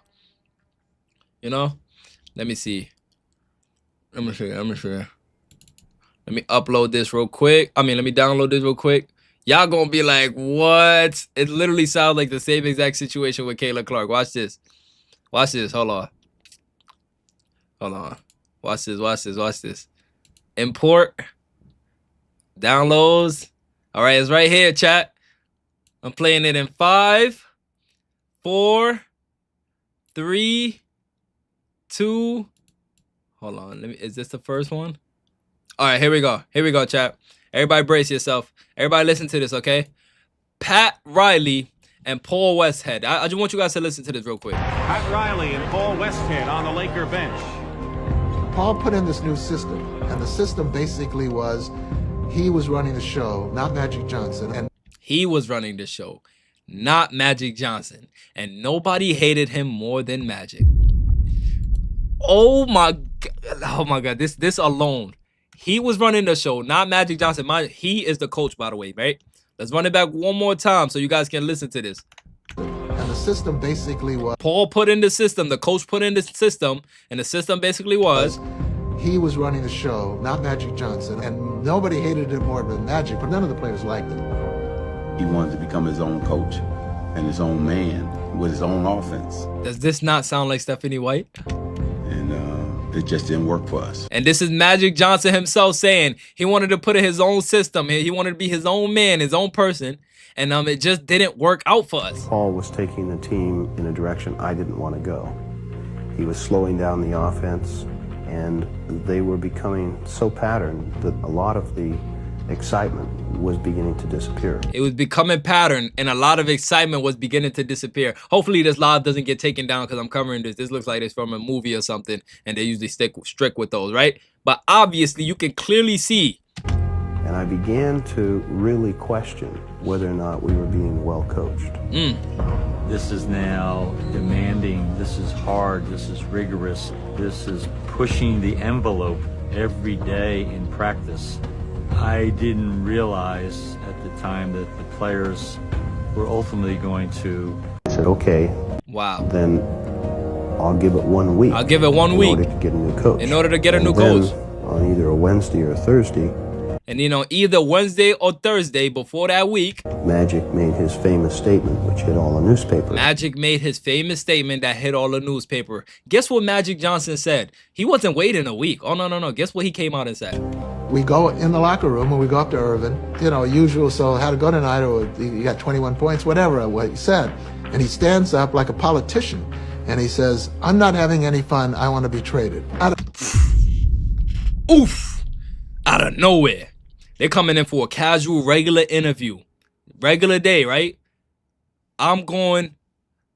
nowhere. One more time. I'm not having fun. Does it look like Caitlin Clark is having fun out there with... And he says, I'm not having any fun. I want to be traded. Out of nowhere. We went to talk to him about the game, and he said, I got to go.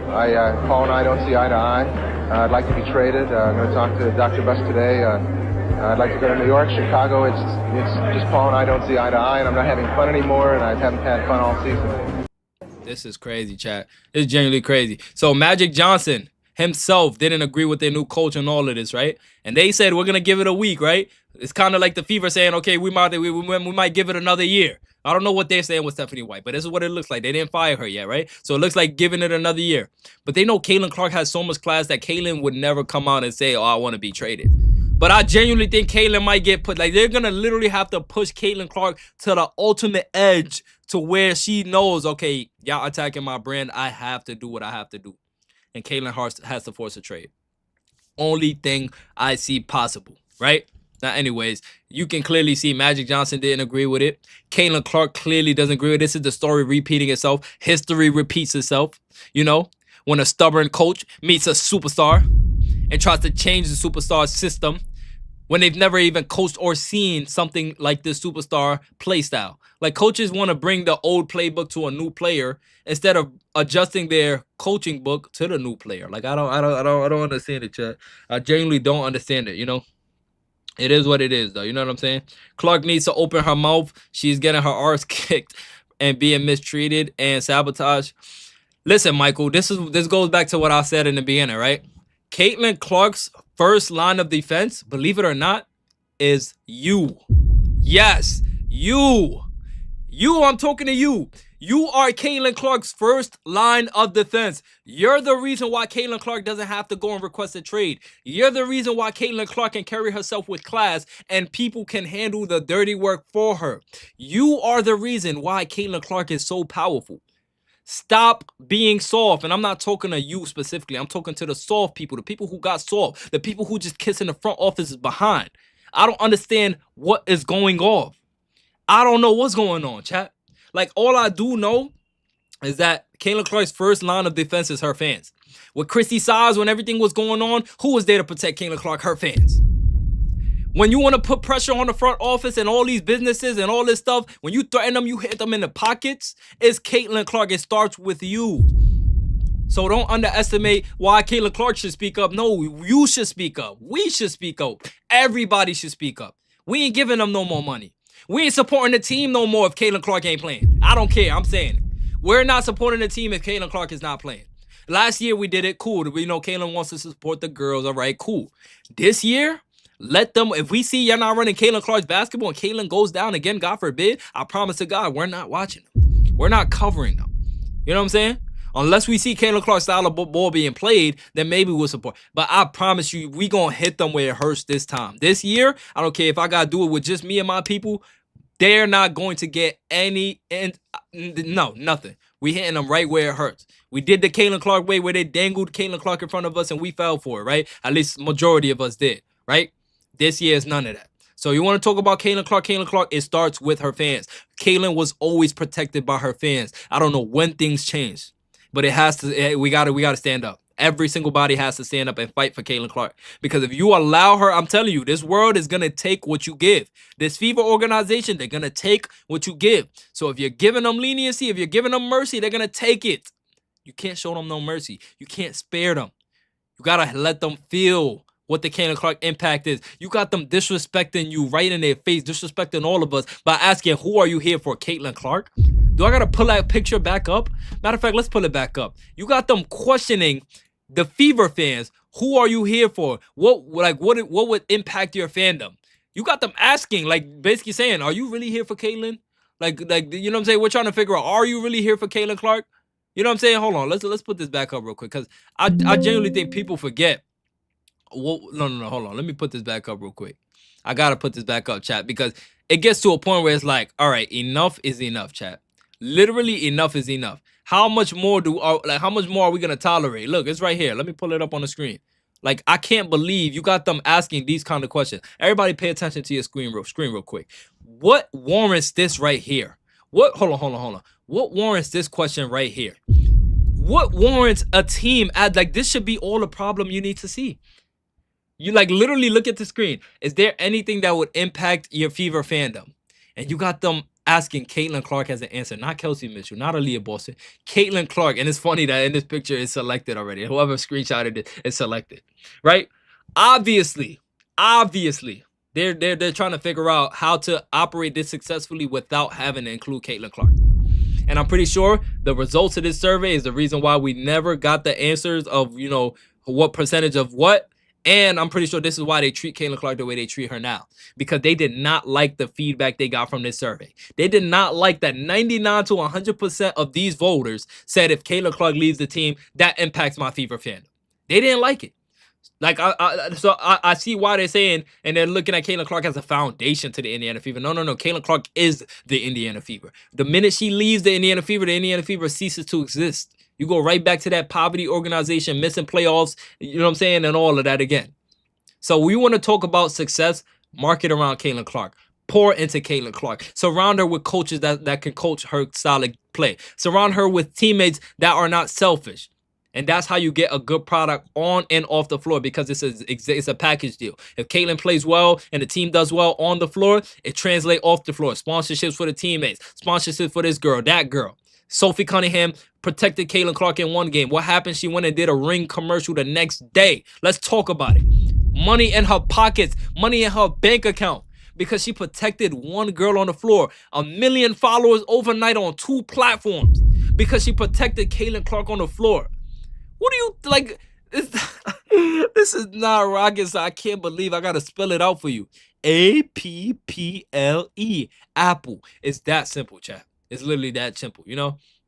Anyways, chat, we finna get up out of here, you know what I'm saying? I don't know how we always stay pushing over an hour, and I could still go on and on. There's so many more things that I could talk about with this front office, but it is what it is, you know what I'm saying? I think we got the point across. This is not the front office for Caitlin Clark. This is not the coach for Caitlin Clark. This is not the roster for Caitlin Clark. They're clearly incompetent. There's no excuse in letting go of Temi when you clearly saw Dante struggling for a long time before that August point where she started playing alongside Caitlin Clark. You know what I'm saying? I'm getting lightheaded, by the way. I'm going to keep it real with y'all. I'm definitely going to have to go. No food in my system. But it is what it is. You know what I'm saying? I'm going to see you guys in the next one. I love you guys so much. Man, this is genuinely crazy, chat. It's genuinely crazy. You know what I'm saying? Good to see you again, Venom. Yeah, let me go through some chats real quick before we get up out of here. I'm tired of just ending without talking to y'all a little bit. Let me talk to y'all a little bit. Thank you, Venom. Have a nice weekend. Thank you so much, Liz. Rocket says, good to see you again. Hope it's not a running back situation. Yeah, I mean, hopefully Amber Cox doesn't want to run it back. You know, Anna. Hopefully. I mean, if Natasha Howard is coming back as a starter, you might as well just kiss the season goodbye. If Natasha Howard is not coming off the bench, taking a pay cut, kiss it goodbye. There's no way we paid all that money. Yeah, you know, if CC wasn't on the court, I didn't watch that poop. I did it on my own. Everyone makes their own decision. Yep. Love you, Venom. I love you more, Melinda. Have a great weekend. Yes, I hope you all have a great weekend. Y'all know we'll be right back over here next Friday, 5 p.m. You know, Fever Friday, the #1 Friday show in America. You know what I'm saying? In the world, actually. You guys are the best. Thousands of people coming in here every week to share their love, to, you know, hear what I got to say. Never goes, you know, it's never taken for granted. You know, the main dominant super chatters and Jerry, Freno coming in, constantly going crazy. Jerry says Stephanie White was caught on film on the sidelines laughing after the Carrington eye poke. So is this true? Wait, hold on. Hold on. Let me see if I can find this. Hold on. Let me see if I can pull that up.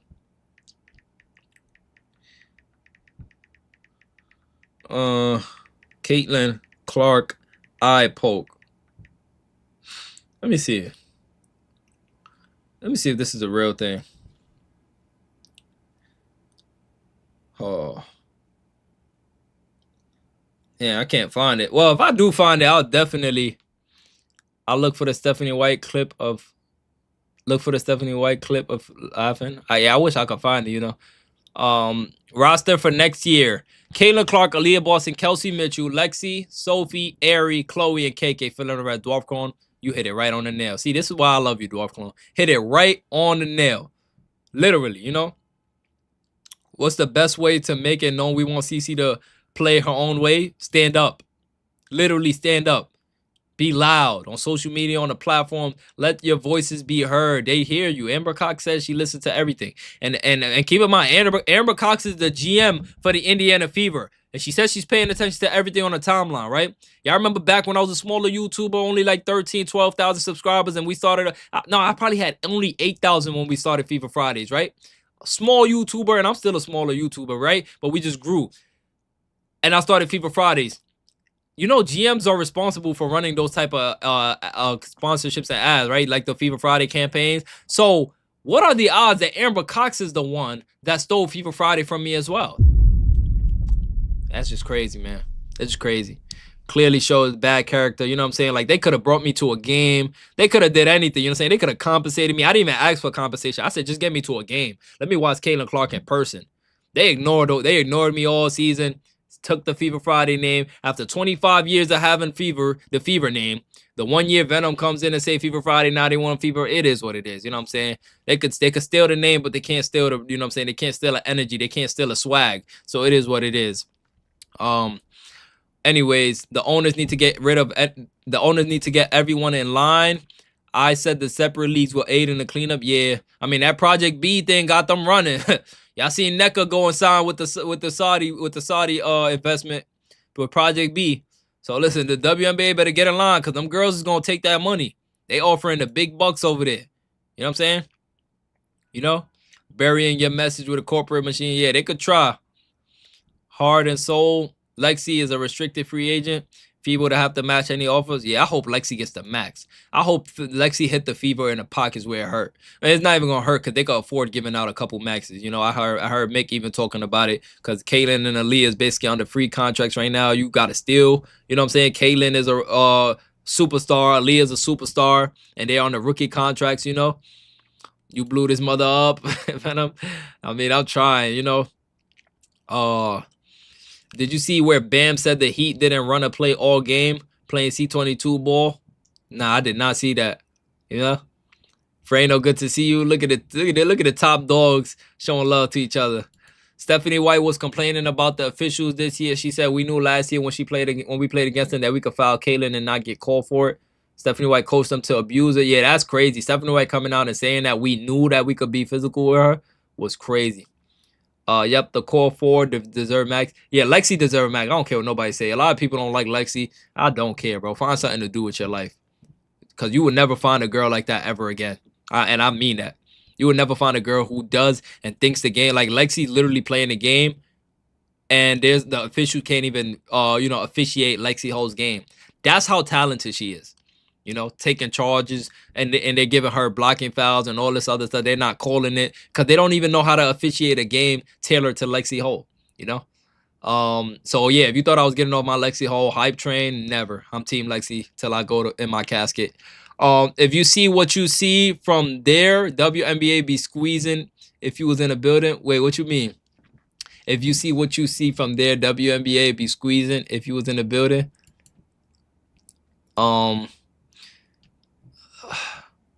See you next time. I'm nursing a fractured ankle. Love to you all. Sherry, speedy recovery to you, Sherry. At least we know your ankle injury is real. Shout out to Sherry, man. I love Sherry. Even though CC22 not leaving the US of A. I mean, listen, Project B, man. Hey, listen. They might throw them $100 million deals at Caitlin Clark, man. I wouldn't be mad if Caitlin go and play in Project B. I'm going to be honest with y'all. You know what I'm saying? I wouldn't be mad. With the way this league is treating her and the way Caitlin deserved that big money, you know, it's a basketball game at the end of the day. And wherever Caitlin go, I go, you know. I still want her to stay in a W. I just want the W to clean up her act, you know. My groin injury is still going since August 4th. I mean, my groin injury is still going as well, so I can't even laugh, you know. I still was playing basketball on my groin injury, though. I ain't no professional, though, so I don't even care if I was to re-aggravate it.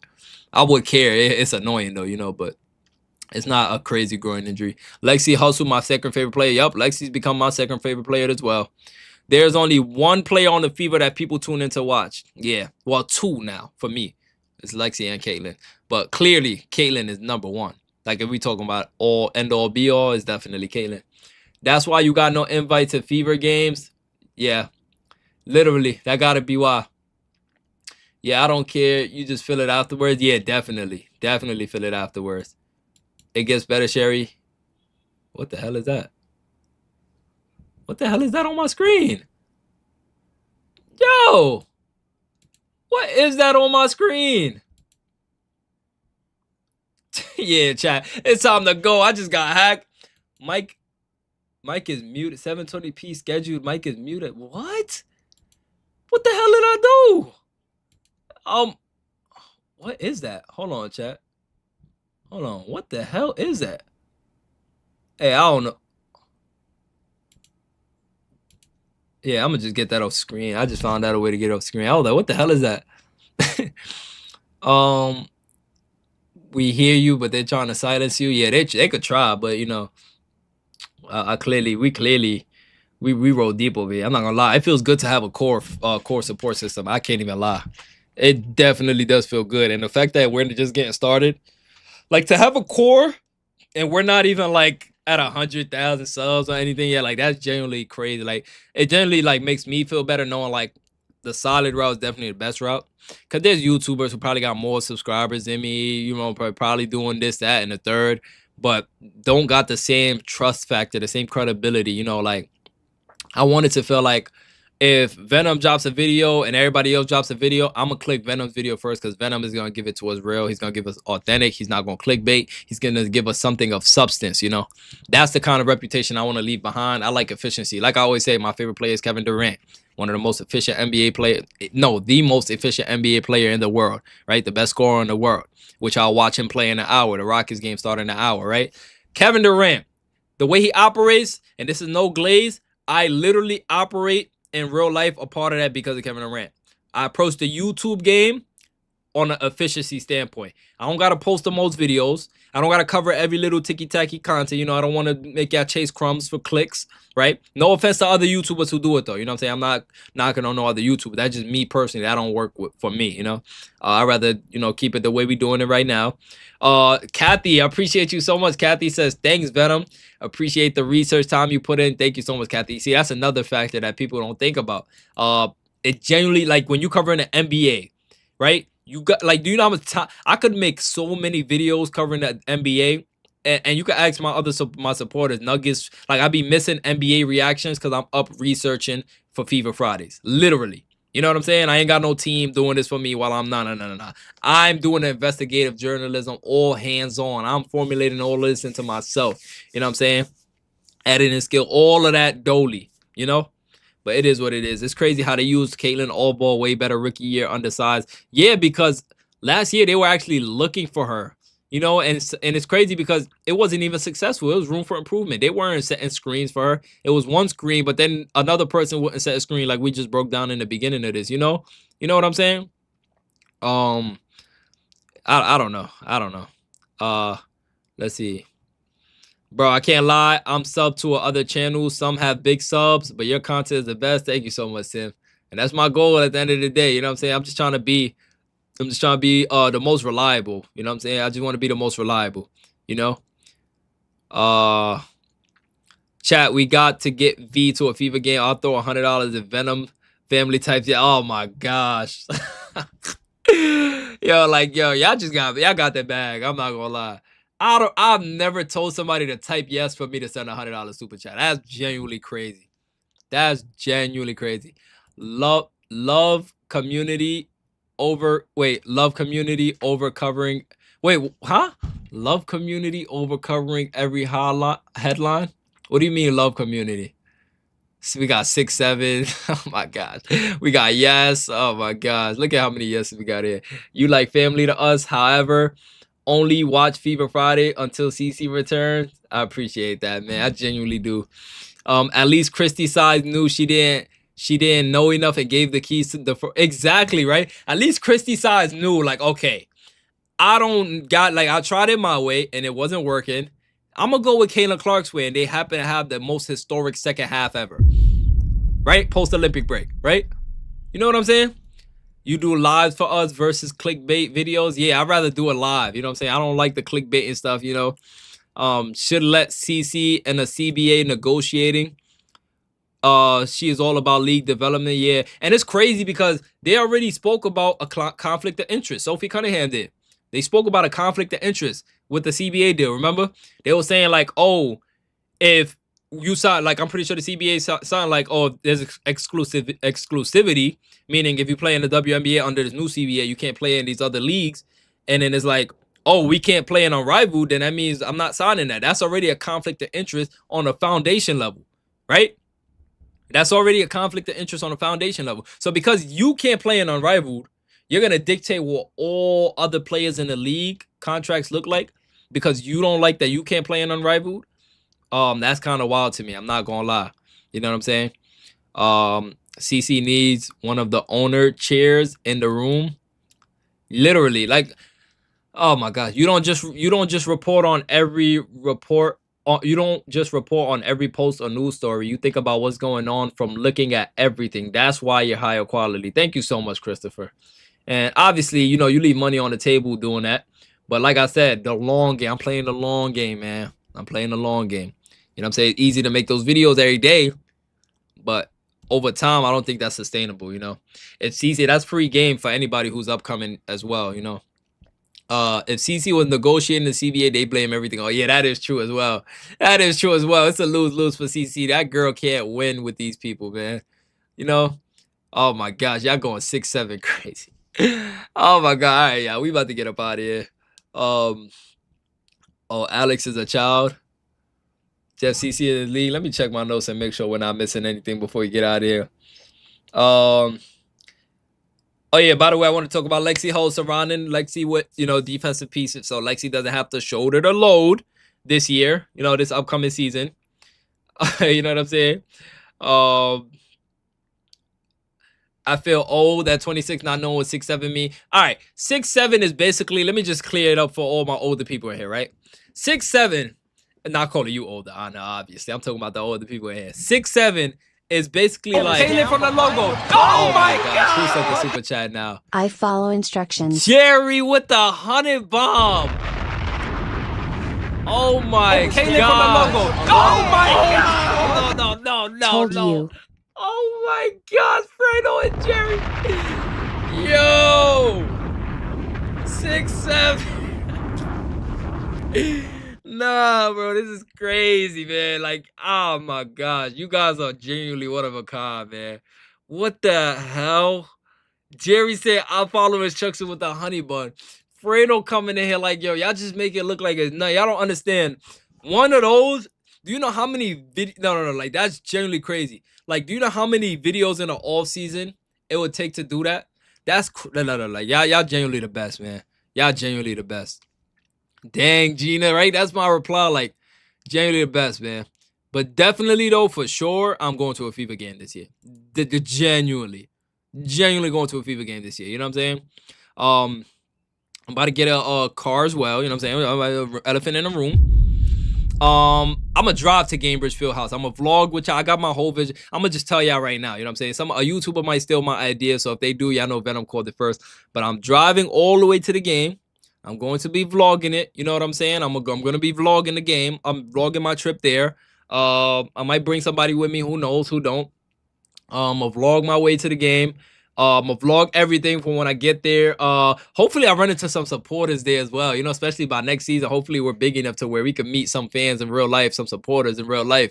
You know what I'm saying? During the vlog, people coming up like, Venom, you know, that'd be cool. You know what I'm saying? Make me feel famous for 15 seconds.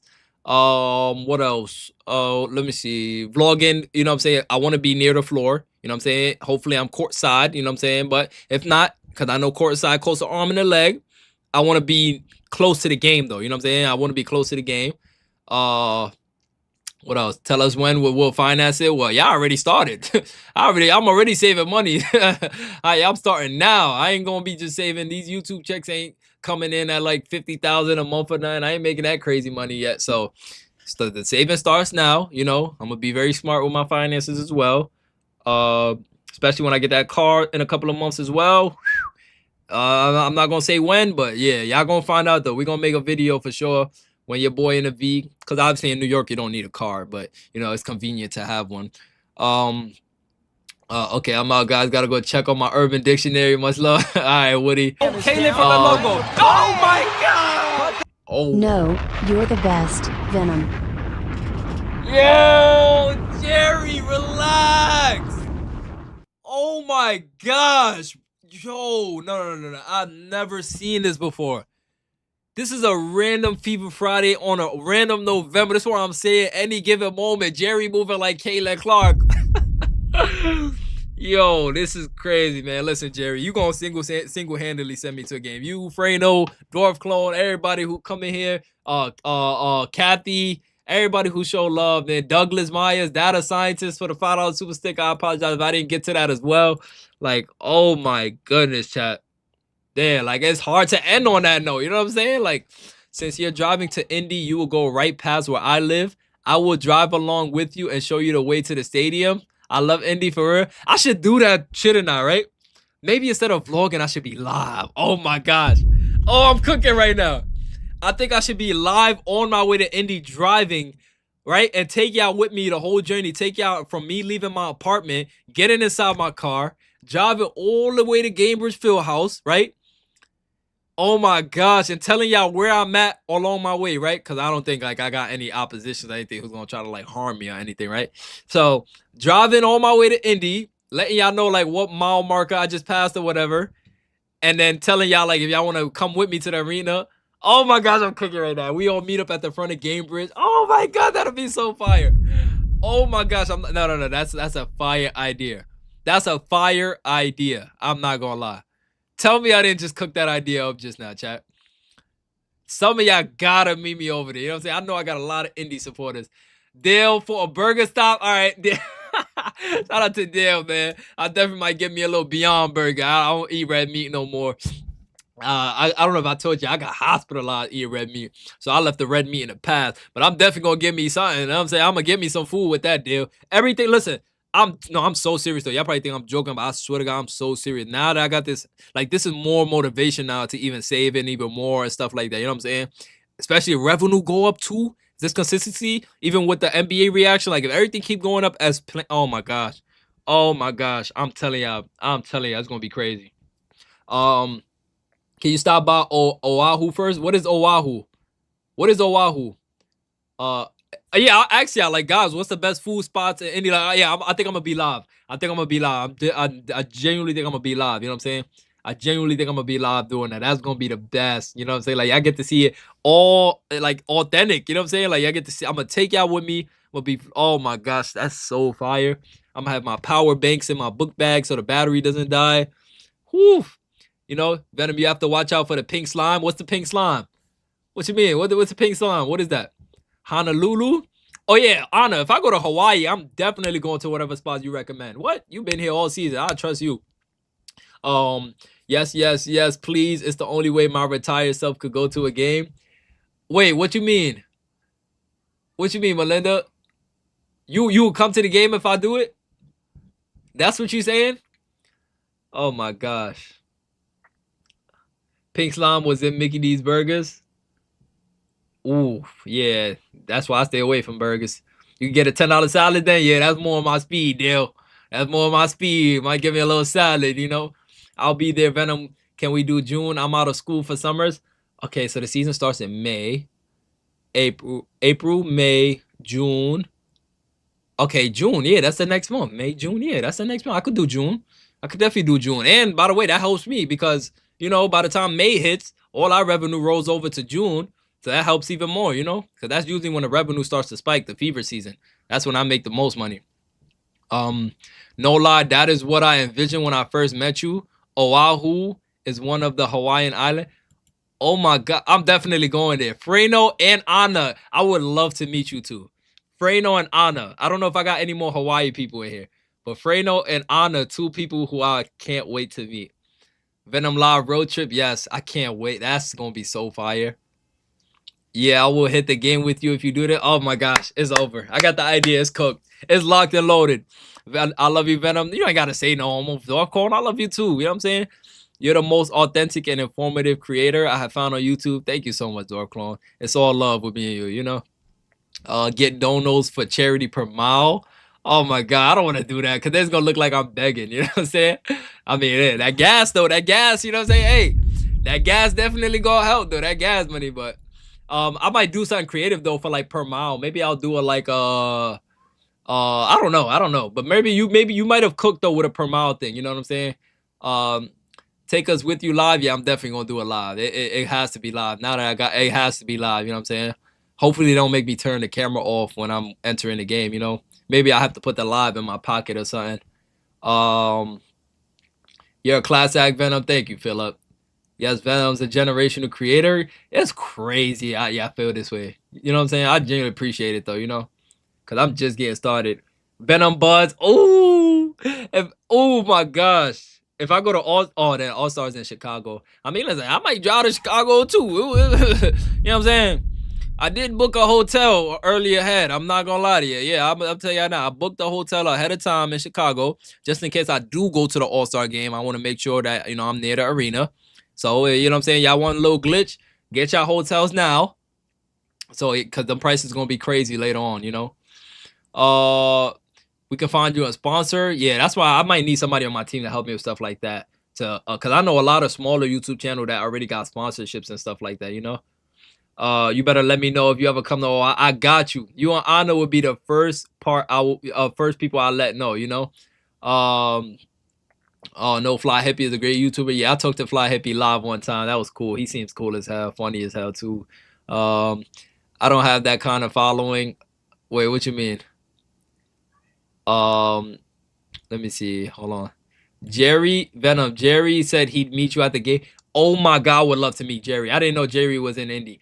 I would love to meet Jerry. What? Give Jerry a big logo. Oh my God! Oops. Freno! All right, we gotta end it. Freno, get in that mode again. Yeah. All right, we gotta get out of here. Hey, listen, Freno, I love you so much. I appreciate you so much. But let's get out of here, child. I love you so much. It's your boy Venom. I appreciate y'all. Cause then Jerry gonna get activated and stuff like that. Let's start it up right here. Let's save it for another time. You know what I'm saying? We got the whole November. I appreciate y'all so much. You know what I'm saying? I love y'all genuinely so much, though. You know what I'm saying? Besides us exposing the front office and everything that's going on under Caitlin Clark's nose, I genuinely do appreciate you keeping the lights on for one. You know what I'm saying? I genuinely appreciate you guys showing support, being a part of the core. You know what I'm saying? Just being good people. You know what I'm saying? Not being disgusting human beings. I appreciate you guys getting my name in rooms. You know what I'm saying? I appreciate y'all. You know what I'm saying? Putting me. You know what I'm saying? Like y'all just always been loud and vocal about me this year. Y'all put a lot of people on notice about me, you know what I'm saying, even including Rachel. You know what I'm saying? There's a lot of people that I'm genuinely grateful for, you know what I'm saying? It's just yeah, you guys are genuinely the best, but I'm gonna see you guys another time next week, most likely Friday. We'll see what that episode looks like next week. Once again, I do love y'all. I appreciate y'all. I was looking at one of my videos and I was like, damn, before I end every video, I always say I love y'all. That's a good tradition. It's not something that I thought about, something that just naturally comes out because I genuinely do love you guys. And I appreciate you guys. But anyways, I got this Rockets game to prepare for. Rockets versus Spurs, Wemby versus KD. Hopefully that game is gonna be a goodie. Hopefully my Rockets win, but you never know with Wemby 6'7". All right, y'all going crazy. I might have to ban that word in this chat. The brain rot is crazy. I'm gonna see you guys in the next one. Oh my gosh, I knew it. Don't stop. I tried to sneak away from Jerry, man. I tried. Don't stop. Yo, I swear to God, I know my supporters, y'all. All right, before Freno get activated, I love y'all. I'm gonna see y'all. Hit the like button, hit the sub button. We out of here. I love y'all.